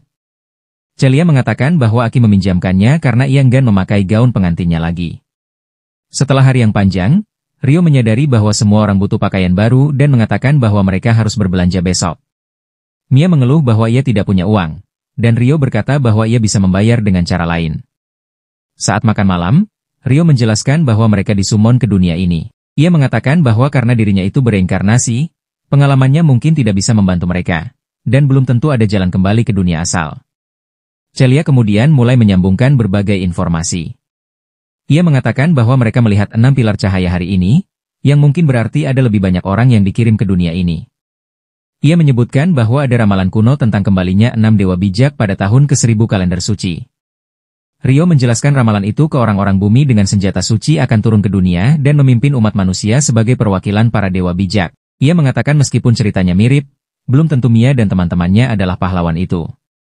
Mia kemudian menyebutkan bahwa masih ada 2 orang lain yang bersama mereka saat teleportasi. Rio mengatakan kemungkinan mereka juga berada di dunia ini, tetapi ia tidak bisa memastikannya. Mia mulai merasa cemas walau ia diselamatkan, teman-temannya mungkin sedang dalam bahaya. Suasana menjadi muram, tetapi Aisyah mulai menguap karena terlalu banyak bicara. Ia memegang tangan Rio dan mengatakan bahwa ia lelah dan ingin tidur. Semua orang terkejut, lalu Aisyah mengatakan bahwa ia menggunakan terlalu banyak energi hari ini. Ia bersandar pada Rio, membuat Celia dan Mia kaget, tapi Aisyah menjelaskan bahwa ia hanya sedang mengisi ulang mananya. Ini sudah biasa karena ia sering tidur bersama Rio. Rio mencoba menjelaskan, tetapi Celia menilainya mesum. Rio kemudian menenangkan semua orang dan menjelaskan bahwa Aisyah butuh menarik mana darinya agar bisa tetap berfungsi. Celia mengerti, tapi ia tetap tidak menyukai ide itu. Aisyah akhirnya berpindah ke Mia dan berkata bahwa meski tak sekuat Rio, Mia juga punya cukup mana untuk membantunya recharge. Masalah Rio pun selesai lalu Aisyah dan Mia masuk ke kamar yang sama, sementara Rio menunjukkan kamar terpisah untuk Masato dan Aki. Lalu ia mengantar Celia ke kamarnya yang berada tepat di sebelah kamarnya sendiri. Anehnya, Celia kini malah ingin tidur sekamar dengan Rio, tapi ia tidak cukup berani mengatakannya. Akhirnya Rio kembali ke kamarnya sendiri. Malam itu, ia mulai memikirkan keanehan bagaimana Mia bisa sampai ke dunia ini. Ia bertanya-tanya apa yang akan Mia pikirkan jika tahu bahwa ia masih memiliki ingatan sebagai Haru. Tapi ia akhirnya memutuskan bahwa semua itu tidak penting karena ia bukan Haru lagi. Kemudian Celia datang mengetuk pintu kamar Rio. Rio membukanya dan menyuruh masuk. Celia meminta maaf karena mengganggu, dan mengatakan ada hal yang ingin ia bicarakan. Rio menyajikan teh untuknya, dan Celia langsung melontarkan banyak pertanyaan, terutama tentang Rio bertemu Aisyah. Namun, Celia ingin tahu tentang kehidupan masa lalu Rio, karena bagi dia, itulah misteri terbesar. Rio mulai bercerita bahwa ia masih mengingat kehidupan sebelumnya sebagai Haru, dan orang yang mereka temui hari ini berasal dari dunia yang sama dengannya. Ia kemudian bertanya pada Celia apakah ia masih ingat hari saat pertama kali menemukannya di daerah kumuh hari di mana ingatan masa lalunya kembali. Celia kini memahami banyak hal tentang Rio, dan Rio meyakinkannya bahwa meskipun semuanya telah terjadi, ia tetaplah murid dan sahabat yang Celia kenal selama ini.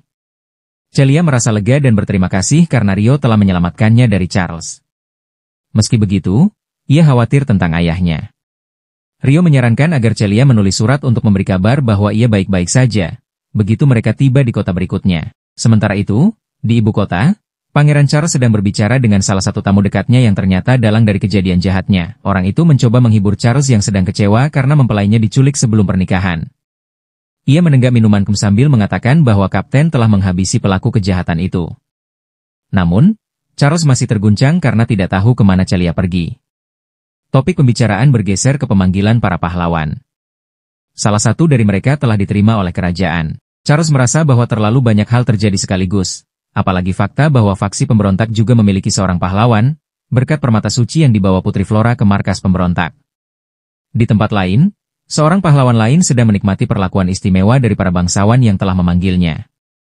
Ia juga disebut pahlawan meskipun, ia sama sekali tidak memiliki sifat seperti pahlawan. Ia hanyalah siswa SMA biasa yang sering membaca manga fantasi karena tidak percaya seperti itu yang akan terjadi padanya. Namun, tanpa peringatan, sebuah lingkaran sihir muncul di bawah kakinya dan membawanya ke dunia lain. Ia terbangun di sebuah taman, dikelilingi oleh para prajurit. Ia panik, tetapi kemudian Putri Flora dan Duk Gustave yang bertindak sebagai wali sang putri datang menyambutnya. Meski awalnya bingung, sang pahlawan dengan cepat mengingat semua manga isekai yang pernah ia baca, dan menyadarinya. Ia dibawa ke dunia ini bersama sebuah katana lucu. Namun, ia memutuskan untuk memanfaatkannya dan mulai bertingkah seperti pahlawan. Bahkan, ia masih suka memerintah orang lain sambil berkata bahwa mereka menyebutnya pahlawan, padahal sebenarnya mereka telah menculiknya. Putri Flora meminta maaf dan menjelaskan bahwa ia hanya menjalankan ramalan demi menyelamatkan dunia. Duk Gustave lalu meminta untuk mendengarkan cerita lengkap sebelum mengambil keputusan. Keesokan harinya, Rio dan kelompoknya bersiap untuk berbelanja. Aki dan kakaknya tetap tinggal di rumah demi keamanan, sementara 4 orang bersiap menuju kota terdekat. Aisyah membawa Celia terbang. Setelah itu, Rio membawa Mia terbang juga lalu mulai digoda olehnya yang berkata bahwa ia tidak takut jatuh selama bersama Rio. Sesampainya di kota, Rio meminta Celia untuk menggunakan nama samaran karena mungkin ada orang yang mencarinya. Ia memakai anting sihir untuk mengubah warna rambutnya dan memberikan aksesori serupa kepada para gadis agar penyamaran mereka sempurna. Dalam perjalanan, mereka melihat antrean panjang. Rio menebak itu membeli roti isi atau pasta, dan menyarankan untuk mampir dalam perjalanan pulang. Ia menurunkan para gadis di pusat perbelanjaan yang mirip seperti guild, tempat yang pernah ia kunjungi sebelumnya. Sementara itu, Rio pergi sendiri untuk menjalankan misi sendirian. Ia mencoba mencari info tentang Celia dan Pilar Cahaya, tetapi tidak ada yang tahu tentang itu. Mereka kembali ke markas pada malam hari. Setelah anak-anak mencoba pakaian yang barunya, Rio memberitahu hasil penyelidikannya. Ia tidak menemukan informasi tentang teman-teman Mia. Tetapi kabar mengenai pemanggilan para pahlawan telah dikonfirmasi. Rio menduga bahwa Taka dan gadis ketiga yang ikut bersama mereka kemungkinan besar termasuk dalam 6 pahlawan yang dipanggil. Sedangkan Aki dan yang lainnya hanya ikut terseret sebagai korban sampingan. Aki mengatakan bahwa jika mereka ada di dunia ini, ia ingin membantu mencarinya. Namun, Rio mengatakan bahwa Aki belum siap. Ia menekankan bahwa yang paling penting saat ini adalah mempelajari bahasa dunia ini. Celia pun menawarkan diri untuk mengajar mereka. Rio mengatakan bahwa ia juga akan meminta nasihat dari para tetua di desa roh. Setelah itu, saat jam makan, Mia menawarkan bantuan untuk memasak makanan khas Jepang. Sikapnya yang akrab membuat Aki curiga, karena ia tahu bahwa Mia biasanya tidak bisa dekat dengan pria. Lalu Celia berpikir bahwa ia juga harus belajar memasak, agar Rio bisa menganggapnya sebagai calon istri. Rio memberinya kesempatan untuk mengaduk sup sebagai pelajaran pertama. Setelah itu, mereka makan bersama. Keesokan harinya, Rio pergi ke desa roh untuk meminta nasihat para tetua. Semua orang berkumpul untuk mengucapkan selamat jalan, dan Rio meninggalkan Aisyah untuk memimpin selama ia pergi. Ia pun memanggil alat teleportasi dari penyimpanan sihirnya dan langsung berpindah keluar desa. Berjalan sebentar ia melihat Latifa berdiri di hadapannya. Latifa langsung berlari memeluknya dengan penuh semangat. Gadis lain pun muncul untuk menyambutnya. Mereka mengatakan bahwa mereka tahu kalau Rio datang karena merasakan energi besar di hutan. Rio mengatakan bahwa ia harus segera berbicara dengan para tetua. Para gadis pun langsung pergi untuk memberitahu mereka. Tak lama, Rio menghadiri pertemuan dengan 3 tetua dan menceritakan tentang 6 pilar cahaya yang memanggil pahlawan dari dunia lain. Para tetua penasaran mengapa Rio yakin bahwa mereka berasal dari dunia lain. Rio menjelaskan bahwa saat ini ia sedang menampung 3 orang dari dunia tersebut di rumahnya. Semua orang terkejut mendengarnya.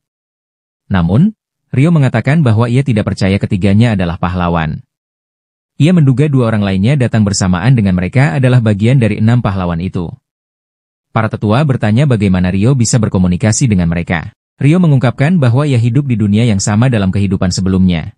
Namun ia meminta agar para tetua tidak membahas lebih jauh untuk saat ini. Mereka pun memahaminya.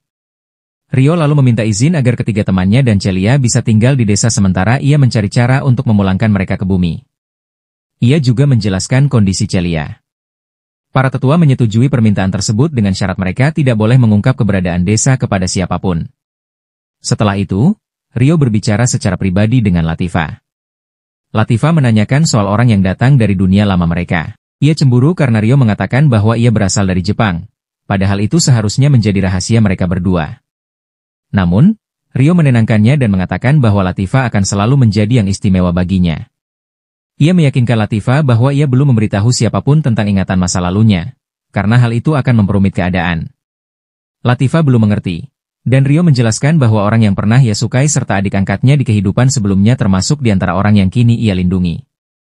Ia pun tidak ingin mereka tahu siapa Rio sebenarnya. Karena mereka masih berusaha menyesuaikan diri di dunia ini, Rio meminta Latifah untuk merahasiakan dahulu tentang kehidupan masa lalunya dari mereka, dan Latifah mengerti. Ia sendiri sebenarnya ingin Rio mengatakannya dari awal, dan ia berjanji akan menjaga rahasia tersebut. Keesokan harinya, Rio bersiap meninggalkan desa. Semua orang datang untuk mengucapkan selamat jalan seperti biasa.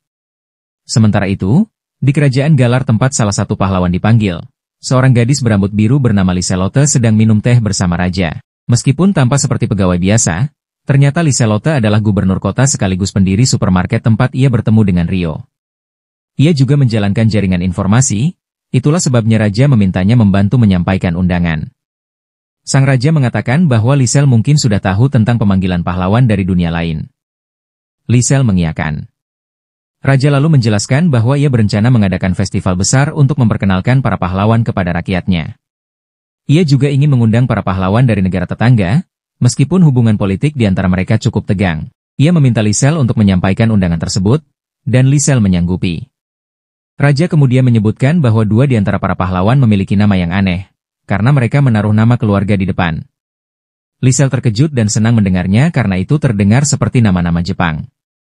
Ternyata, Lisel sendiri adalah orang Jepang yang bereinkarnasi ke dunia ini. Raja pun berpikir bahwa Lisel mungkin tertarik untuk bertemu dengan pahlawan dari kerajaannya. Ia lalu memerintahkan putrinya untuk mengantar Lisel ke kamar sang pahlawan. Ketika sampai di sana, Lisel menemukan bahwa pahlawan tersebut adalah gadis ketiga yang terseret bersama yang lain. Kembali ke hutan tempat Mei dan lainnya tinggal, sang dalang jahat mulai memburu mereka. Ia memanggil sekelompok zombie dan memerintahkan mereka untuk mencari orang dengan energi sihir besar, lalu membawanya hidup-hidup sebelum matahari terbenam. Tanpa menyadari bahaya, Celia tengah sabar mengajarkan Masato bahasa dunia ini. Sementara itu, Mei dan Aki sedang berada di dapur. Mei bertanya kapan Rio akan kembali, karena sudah 2 minggu sejak kepergiannya. Aki tampak kesal dengan hal ini. Ia mulai mengomel bahwa seharusnya ia berada di sekolah, bukan terperangkap di dunia yang sama sekali tidak ia kenal. Ia mengatakan bahwa ia ingin pulang. Namun, Mia mencoba menenangkannya.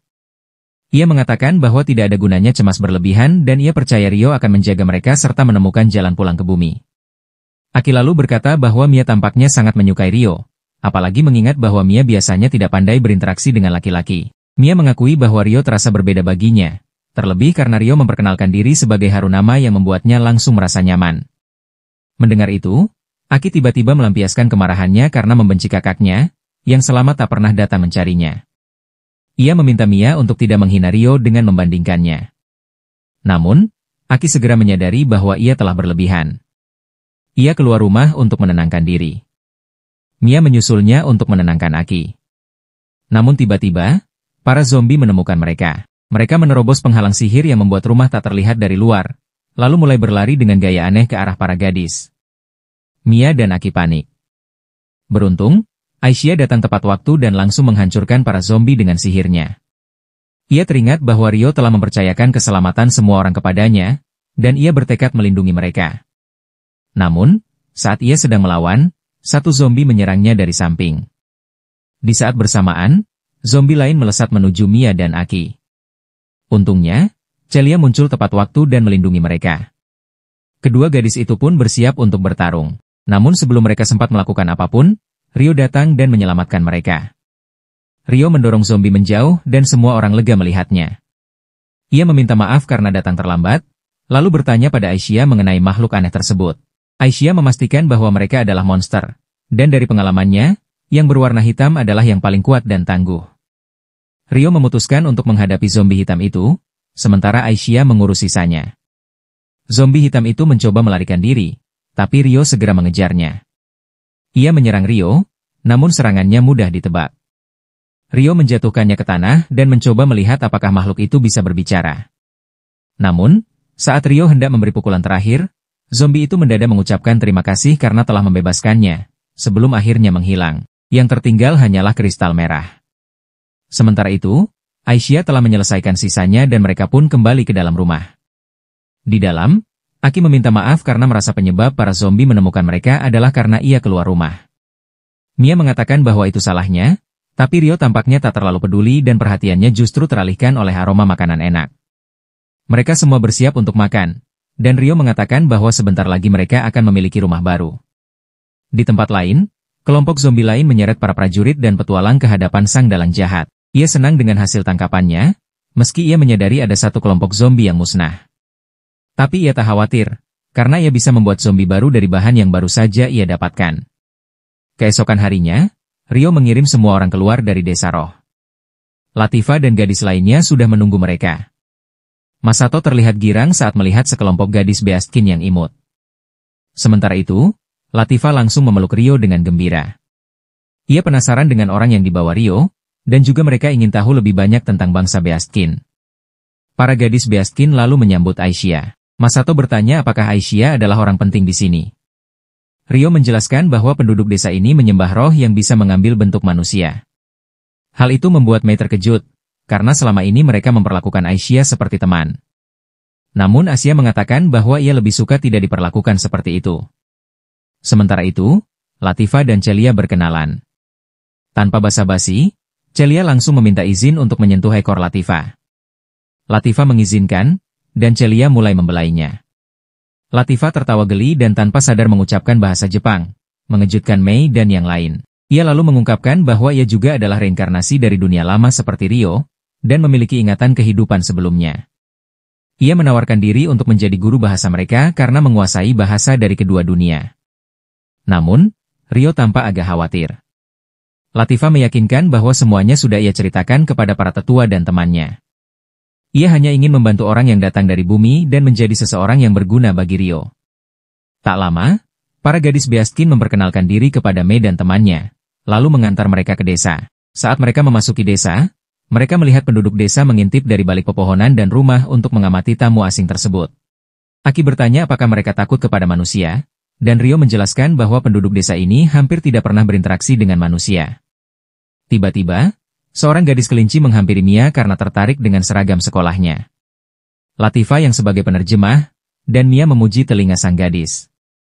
Gadis itu lalu berlari ke pelukan ibunya, dan tak lama penduduk desa mulai datang untuk berkenalan. Setelah itu, sebuah pesta penyambutan disiapkan.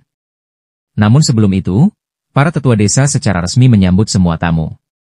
Mereka mulai menyambut Aisyah lalu para manusia kemudian Celia. Tetua Kurcaci tampak sangat penasaran terhadap orang dari dunia lain, namun dua tetua lainnya mengingatkannya untuk menahan penasarannya. Tiba-tiba, roh penjaga pohon raksasa, Diras, muncul di hadapan mereka untuk melihat tamu baru yang akan tinggal di desa. Semua orang terpukau melihatnya. Setelah itu, pesta penyambutan dimulai dan para tamu mulai menikmati hidangan bersama. Rio tetap tinggal untuk berbicara dengan para tetua. Sementara itu, Diras, Aki, dan Masato terkejut saat mengetahui bahwa tempatnya juga tersedia makanan khas Jepang. Latifah menjelaskan bahwa dialah yang menyiapkan makanan tersebut. Aki memperhatikan Latifah yang sedang menatap Rio dan mengatakan kalau kakak laki-lakinya sangat dicintai dan dihormati oleh semua orang. Dengan bangga, Latifah membenarkan hal itu. Aki kemudian mengaku merasa iri padanya dan ia ingin bertemu dengan Taka, saudara tirinya, dan bertanya berapa lama lagi mereka harus menunggu sebelum bisa mencarinya. Ia lalu menoleh ke arah Latifah dan mengatakan bahwa ia ingin mempelajari bahasa dunia ini, dan ia merasa senang karena Latifah bersedia menjadi pengajarnya. Setelah itu, mereka pergi ke rumah Rio di desa. Latifah menunjukkan kamar mereka, dan para gadis berbulu menyarankan mereka untuk menikmati pemandian terbuka sebelum tidur. Masato terlihat sangat antusias, namun ia kalah dalam permainan batu gunting kertas melawan adik perempuannya. Para gadis pun mendapat giliran pertama untuk menggunakan pemandian. Masato pun mengeluh bahwa mereka pasti akan menang jika Rio yang menggantikannya. Namun, anggapannya salah karena Rio juga kalah saat melawan Masato di permainan tadi. Topik pun berubah dan Masato bertanya bagaimana Rio bisa menjadi kuat. Rio langsung teringat pada pembunuh ibunya dan keinginan untuk membalas dendam. Ia menjawab bahwa ada sesuatu yang harus ia lakukan, dan karena itu ia harus menjadi lebih kuat. Masato mengangguk dan mengatakan ia juga ingin menjadi kuat agar bisa melindungi para gadis. Mendengar hal itu, Rio hanya tersenyum padanya. Keesokan paginya, Celia sedang berjalan pagi, ia melihat Rio berlatih ilmu pedangnya. Mereka lalu berbincang di bawah pohon. Tiba-tiba, Rio teringat janjinya kepada Celia bahwa mereka akan mengirim surat kepada ayahnya. Ia mengajak Celia untuk segera melakukannya karena urusannya selesai. Namun, Celia menolak dengan halus, mengatakan bahwa ia tidak perlu memaksakan diri. Rio tidak mengerti maksudnya. Lalu Celia menjelaskan bahwa ia merasa Rio menanggung beban untuk menyelamatkan semua orang, tetapi ia malah menyembunyikan sesuatu dari mereka. Ia merasa menjadi beban yang menghambat Rio untuk mencapai tujuannya. Ia memintanya untuk tidak mengkhawatirkannya dan melakukan apa yang ia ingin lakukan.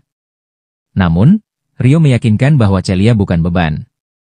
Ia menyelamatkannya dari lubuk hatinya. Celia pun berterima kasih dan berkata jika Rio membutuhkan bantuannya, ia tak perlu ragu untuk memintanya. Ia yakin bisa membantu, dan sebagai penyihir dengan jumlah mana terbanyak di kerajaannya. Keesokan harinya, Rio, Aisyah, dan Celia bersiap pergi ke kota terdekat untuk mengirimkan surat sekaligus mencari informasi tentang para pahlawan. Semua orang mengantar mereka. Mia pun telah menyiapkan sekeranjang besar makanan untuk bekal Rio di perjalanan. Mereka terus berceloteh sambil memegang keranjang makanan itu, hingga para gadis berbulu menyuruh mereka untuk mencari kamar saja. Mia berjanji akan menjadi lebih kuat dan melindungi para gadis selama Rio pergi. Namun, Aki justru terdiam, karena dalam pikirannya. Dengan itu, Rio dan yang lain pun terbang, sementara Latifah memberitahu yang lain bahwa mereka harus mulai belajar bahasa dunia ini. Sementara itu, di wilayah kerajaan Rodania, Lisel mengunjungi Putri Flora dan Duk Gustav untuk bertemu dengan sang pahlawan yang dipanggil ke dunia ini. Ia menyampaikan bahwa Raja Galar berencana mengadakan pesta untuk para pahlawan dan mengundang mereka untuk hadir. Duk Gustav menyambut baik namun menyerahkan keputusan pada sang pahlawan. Si pahlawan tampaknya jatuh hati pada Lisel dan ia menerima undangan tersebut. Lalu berkata bahwa ia bisa menghadiri 1 atau 2 pesta demi perdamaian dunia yang tentu saja bahwa Lisel juga hadir, karena itu usahanya. Di sisi lain, Rio dan para gadis sampai di wilayah keluarga Celia. Ia menunjuk ke arah Menshahan tempat ia dibesarkan dan memberitahu Rio bahwa ada lorong rahasia di tengah taman yang mengarah ke bangunan utama. Ia berpikir mereka bisa menyelinap lewat sana dan meletakkan surat untuk ayahnya. Namun, area itu dijaga cukup ketat. Mereka turun ke taman dan bersembunyi di balik semak-semak. Salah satu penjaga mencurigai keberadaan mereka dan mulai mendekat. Rio pun menggunakan sihir roh untuk membuat mereka tak terlihat. Saat sang penjaga kebingungan mencari di sekitar semak, mereka berhasil mencapai lorong tersembunyi dan masuk ke dalam. Lau Celia mengambil lentera sihir dari dinding, sebuah lampu yang terhubung di meja ayahnya langsung menyala, menandakan adanya penyusup di lorong. Ayah Celia segera menuju lorong rahasia, bertanya siapa yang bisa masuk ke sana padahal hanya anggota keluarga yang mengetahuinya. Sementara itu, Celia meletakkan surat di atas meja dan segera pergi sebelum ayahnya sempat menemukan dirinya. Padahal, ia sangat ingin bertemu langsung dan menceritakan semuanya. Saat membaca surat itu, sang ayah mengetahui bahwa Celia baik-baik saja dan ia sendiri menyetujui penculikan demi pernikahannya. Ia meminta maaf karena telah menjadi anak yang tidak patuh dan berharap keputusannya tidak membahayakan keluarga. Ia juga mengatakan kalau suatu hari ia akan menjelaskan semuanya secara langsung, dan saat itu tiba, ia berharap ayahnya percaya padanya. Sadar bahwa Celia mungkin masih ada di dekat sana, sang ayah berlari keluar dan memanggil namanya. Namun saat para penjaga bertanya apakah ada masalah, ia mengaku hanya sedang berjalan sambil tidur. Ia memutuskan untuk merahasiakan kunjungan Celia dan berharap putrinya akan datang kembali suatu hari nanti. Rio dan yang lain melihat hal itu dari langit. Ia bertanya kepada Celia apakah ia yakin tidak ingin bertemu langsung dengan ayahnya. Celia menjawab bahwa ini sudah cukup baginya, lalu menyeka air matanya dan berterima kasih kepada Rio karena kesempatan ini. Rio pun berjanji bahwa ia akan memastikan Celia bisa bertemu ayahnya lain kali. Dengan itu, mereka memutuskan untuk menuju Rodania dan mencari tahu lebih tentang sang pahlawan. Sementara itu, Lisel sedang dalam perjalanan kembali ke kotanya menggunakan kapal terbang raksasa. Namun, kapal itu miring dan berguncang. Lisel panik, dan para pelayannya berlari ke arahnya dengan panik memberitahu bahwa seekor naga hitam telah muncul di dekat mereka. Mereka harus melakukan pendaratan darurat di kota terdekat. Tak lama kapal mereka mendarat di kota pelabuhan Nus. Orang-orang berkerumun, ingin melihat si naga. Kapten kapal mengatakan untungnya naga itu tidak menyadari kehadiran mereka, tetapi ia memutuskan untuk mendarat daripada mengambil risiko. Lisel mengucapkan terima kasih atas keputusan cepat sang kapten. Asistennya kemudian menunjukkan kapal terbang lain yang baru milik Duk Gustav. Saat turun dari kapalnya, Lisel bertemu seorang bangsawan acak yang menjadi penguasa kota itu. Tak lama kemudian, terdengar suara menjengkelkan dari sang pahlawan, yang berkata bahwa ia senang bisa bertemu lagi dengan Lisel. Lisel bertanya kenapa ia ada di sini, padahal pesta masih lama. Sang pahlawan menjelaskan bahwa Du Gustaf memiliki urusan bisnis di kota ini dan mengusulkan agar mereka mengunjungi serikat pedagang milik keluarga Lisel. Mereka juga melihat naga hitam dan akhirnya melakukan pendaratan darurat. Pahlawan itu berkata bahwa mereka perlu menemukan cara untuk menangani naga tersebut sebelum bisa melanjutkan perjalanan. Gustaf lalu meminta kepada bangsawan setempat agar menyediakan tempat beristirahat dan menyusun strategi. Bangsawan itu segera mengundang mereka semua ke kediamannya. Sementara itu, Rio dan rombongannya telah tiba di kota Rania yang tampak ramai dan hidup.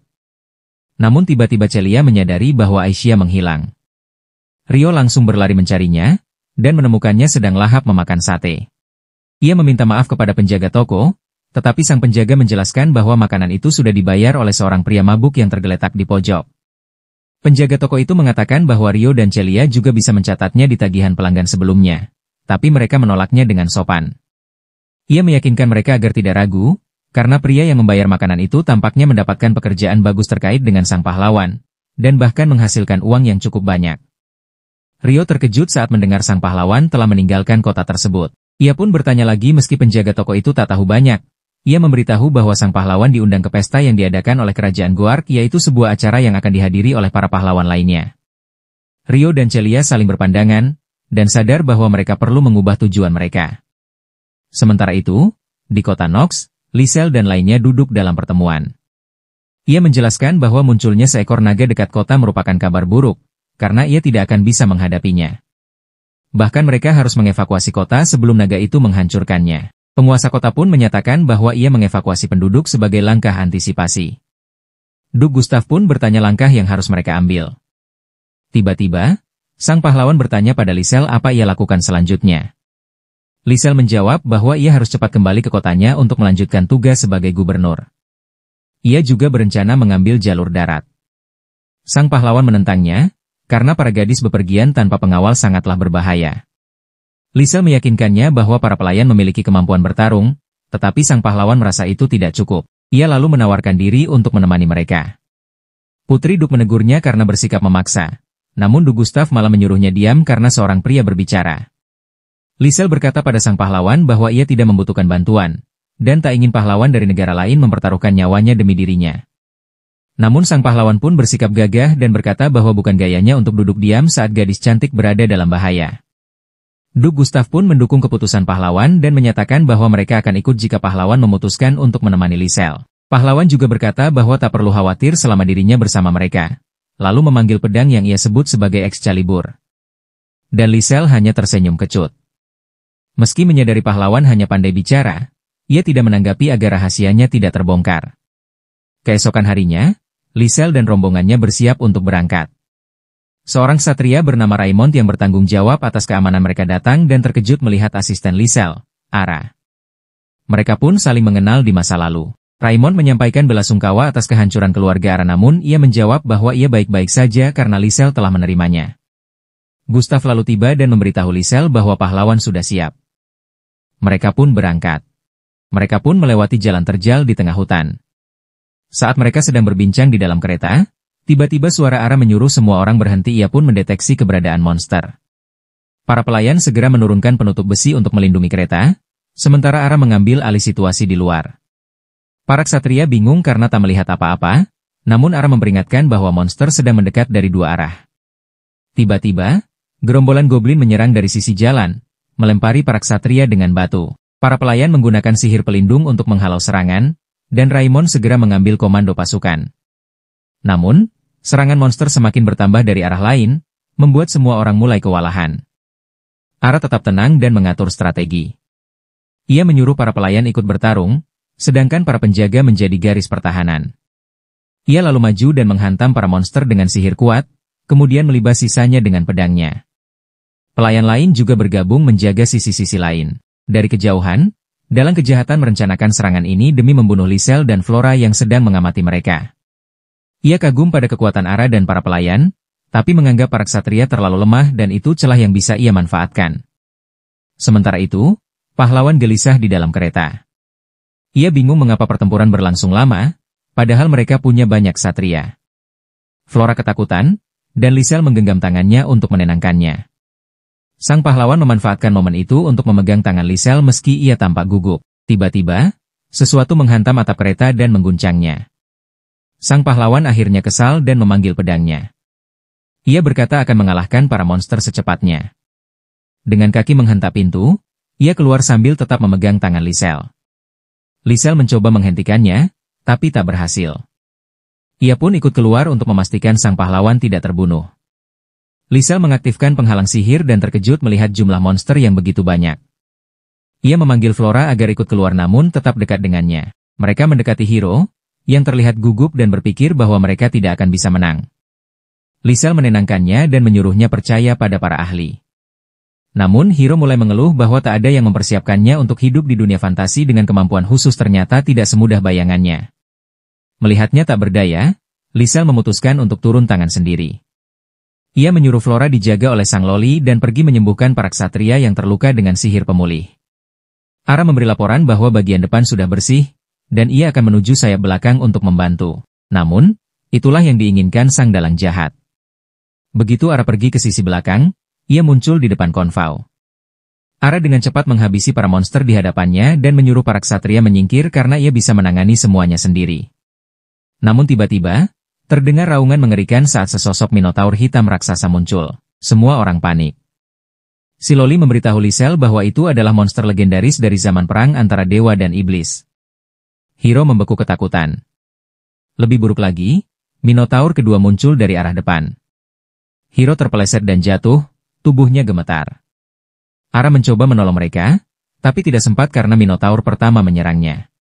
Sementara itu, minotaur kedua melemparkan kereta dengan satu serangan dan mengarah ke Flora. Flora terlalu takut untuk bergerak, namun Lisel melompat dan menyelamatkannya. Kini keduanya dalam bahaya. Minotaur bersiap mengayunkan serangan mematikan. Tapi tiba-tiba, seseorang melesat dan menebas lengan minotaur, lalu menendang pedangnya hingga menusuk jantung monster dan Rio muncul dalam penyamaran. Melihat pemandangan itu, Flora teringat saat Rio pernah menyelamatkannya dari minotaur di hutan. Rio menghampiri mereka, namun minotaur kedua mengamuk dan kembali menyerang. Rio menahannya dengan sihir angin yang kuat, membuat monster itu terpental. Monster itu kembali menyerang, namun Rio menghindar dengan lincah dan menebasnya begitu cepat hingga tak terlihat oleh mata biasa. Minotaur menghilang dan para prajurit bersorak memuji Rio. Para monster lain mulai ketakutan. Gustav, Lisel dan yang lainnya datang menghampiri Rio untuk mengucapkan terima kasih. Namun, saat Rio melihat Flora menatapnya lekat-lekat, ia mulai khawatir mungkin mengenalinya. Flora yakin bahwa pria itu adalah Rio, meskipun penampilannya berbeda. Lisel berterima kasih karena telah menyelamatkan mereka dan memperkenalkan dirinya sebagai gubernur kota terdekat. Rio memperkenalkan diri dengan nama samaran Haru yang membuat Flora terkejut. Ia pun berkata kemungkinan mereka pernah bertemu sebelumnya. Namun Rio menyangkalnya. Gustav lalu bertanya apakah Rio seorang bangsawan dari suatu negara. Tetapi ia menjawab bahwa dirinya hanyalah seorang pengembara yang menyukai ilmu pedang dan tidak terikat dengan negara manapun. Gustav terkejut, dan mengatakan bahwa pendekar sekuat dia akan disambut di mana saja. Saat itu, para pelayan Lisel datang, dan salah satu dari mereka langsung mengenali Rio sebagai Haru. Namun, Rio tidak langsung mengenalinya. Gadis berambut coklat itu memperkenalkan dirinya Chloe, yang pernah membantunya berbelanja di supermarket beberapa hari lalu. Rio akhirnya mengingatnya, dan Lisel terkejut karena tidak tahu bahwa Rio adalah pelanggan mereka. Tak lama kemudian, sang pahlawan yang tidak berguna muncul dan memperkenalkan dirinya dengan penuh percaya diri. Rio menyadari bahwa dia adalah orang Jepang, berdasarkan namanya. Ia pun bersikap rendah hati di depan sang pahlawan, yang langsung memuji Rio karena tampil cukup baik dalam pertempuran tadi. Rio mengucapkan terima kasih, tapi mengatakan bahwa ia merasa canggung berada di tengah-tengah orang penting. Lisel menenangkan Rio dengan mengatakan bahwa dia tak perlu bersikap seperti itu, apalagi setelah mengalahkan dua minotaur seorang diri. Hal itu menyakiti harga diri sang pahlawan, yang kemudian pergi sambil menyuruh kedua putri kerajaan untuk ikut dengannya. Namun, Flora masih tetap berada di dekat Rio, mencoba memastikan kecurigaannya. Saat sang pahlawan memanggilnya lagi, ia pun pergi dan Rio menyadari bahwa Flora mungkin telah mengenalinya. Rio memutuskan untuk mengabaikan Flora karena sudah terlalu banyak yang harus ia tangani. Ia lalu mengalihkan perhatiannya kepada Lisel, yang memiliki kekuasaan dan sumber daya nyata. Ia menawarkan bantuan untuk memperbaiki kereta yang rusak, dan Lisel menyetujuinya. Ia pun menyuruh asistennya, Arya, untuk memeriksa hal-hal lainnya. Rio menyadari bahwa Ara adalah orang yang baru saja disebutkan oleh Celia. Beberapa menit sebelumnya, saat Rio sedang terbang bersama Celia dan Aisyah di atas hutan, mereka melihat pertempuran yang sedang berlangsung.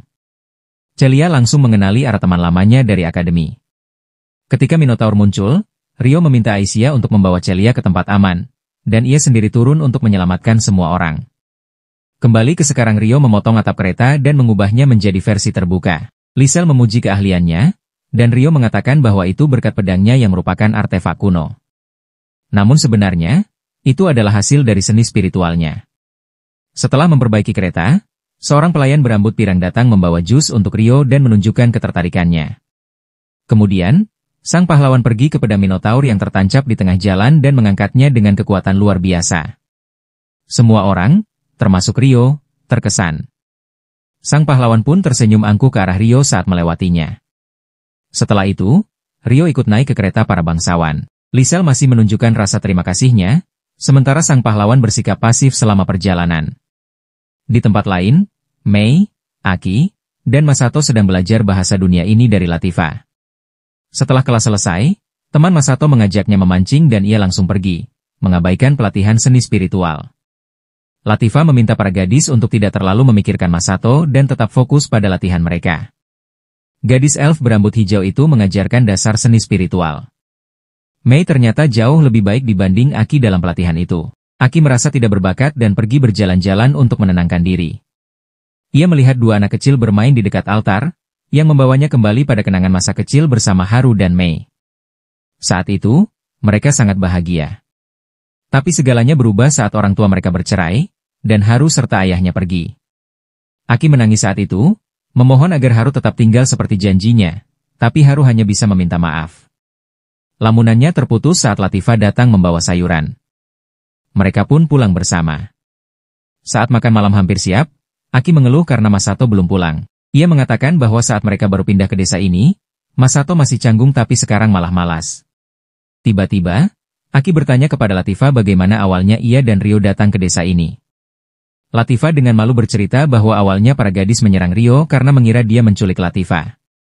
Tapi setelah tahu, mereka langsung meminta maaf. Para gadis pun teringat bahwa saat Rio tidak sadarkan diri, mereka terus menangis sambil memanggil nama Mei. Mei merasa senang mendengarnya, tapi Aki tampak kesal. Suasana menjadi canggung, namun beruntung Masato pulang dengan ikan besar yang ia tangkap. Semua pun melupakan ketegangan sebelumnya. Tapi saat ikan terlepas dari tangannya, suasana menjadi kacau. Malamnya, saat Mei berlatih seni spiritual di kamarnya, para gadis datang membawa kabar soal Aki. Sementara itu, Aki dan Latifah sedang berendam di pemandian terbuka. Aki bertanya lebih dalam soal perjalanan Latifah bersama Rio. Latifah mengaku bahwa ia dulu adalah budak sekaligus pembunuh, tapi Rio membebaskannya dan membawanya ke desa ini agar bisa hidup bahagia. Aki minta maaf karena mengungkit masa lalu, tapi Latifah tersenyum dan berkata bahwa semua penderitaan yang ia alami membuatnya bisa bertemu Rio. Kata-kata itu membekas di hati Aki. Ia berkata bahwa dulu ia merasa dikhianati oleh kakak laki-lakinya, Haru yang sangat ia cintai dan percaya. Tapi setelah ibunya menikah lagi, ia mendapatkan kakak tiri bernama Taka dan adik bernama Masato. Taka adalah kakak yang hangat dan selalu membantunya, dan ia ingin segera menemukannya. Namun, ia merasa putus asa karena belum bisa menguasai seni spiritual. Latifah mengatakan bahwa meskipun ia tak bisa membantu secara langsung, ia akan selalu siap mendengarkan keluh kesah Aki. Keesokan paginya, Aki bangun lebih awal untuk berlatih. Kemudian para gadis menyiapkan kejutan untuknya. Seperti biasa, Aki tidak menunjukkan kemajuan, tapi saat ia pulang, ia mencium aroma harum dari dalam rumah. Gadis elf menyambutnya sambil mengenakan seragam sekolah milik Mei. Aki terkejut, tapi gadis itu mengatakan bahwa ia mengenakan pakaian spesial untuk memberikan hadiah istimewa. Tiba-tiba Mei muncul membawa pai apel hangat dan itu makanan favorit Aki. Ia pun bertanya ada acara apa, dan para gadis mengatakan bahwa ini adalah bentuk dukungan mereka agar Aki tetap semangat dalam berlatih. Aki terharu dan berterima kasih kepada mereka. Di sisi lain, di Kekaisaran Prosia, Kaisar Nidal sedang menatap ibu kota dari balik jendela saat hujan turun. Ia tampak bosan. Tiba-tiba, petualang bernama Lucius si pembunuh ibu Rio masuk ke ruangannya. Ia menyebut bahwa sang kaisar tampaknya ingin segera memulai perang. Mereka membahas gejolak yang terjadi di kerajaan tetangga. Nidal mengatakan bahwa ia telah mengirim utusan untuk menjalin hubungan diplomatik sambil mempersiapkan pasukannya.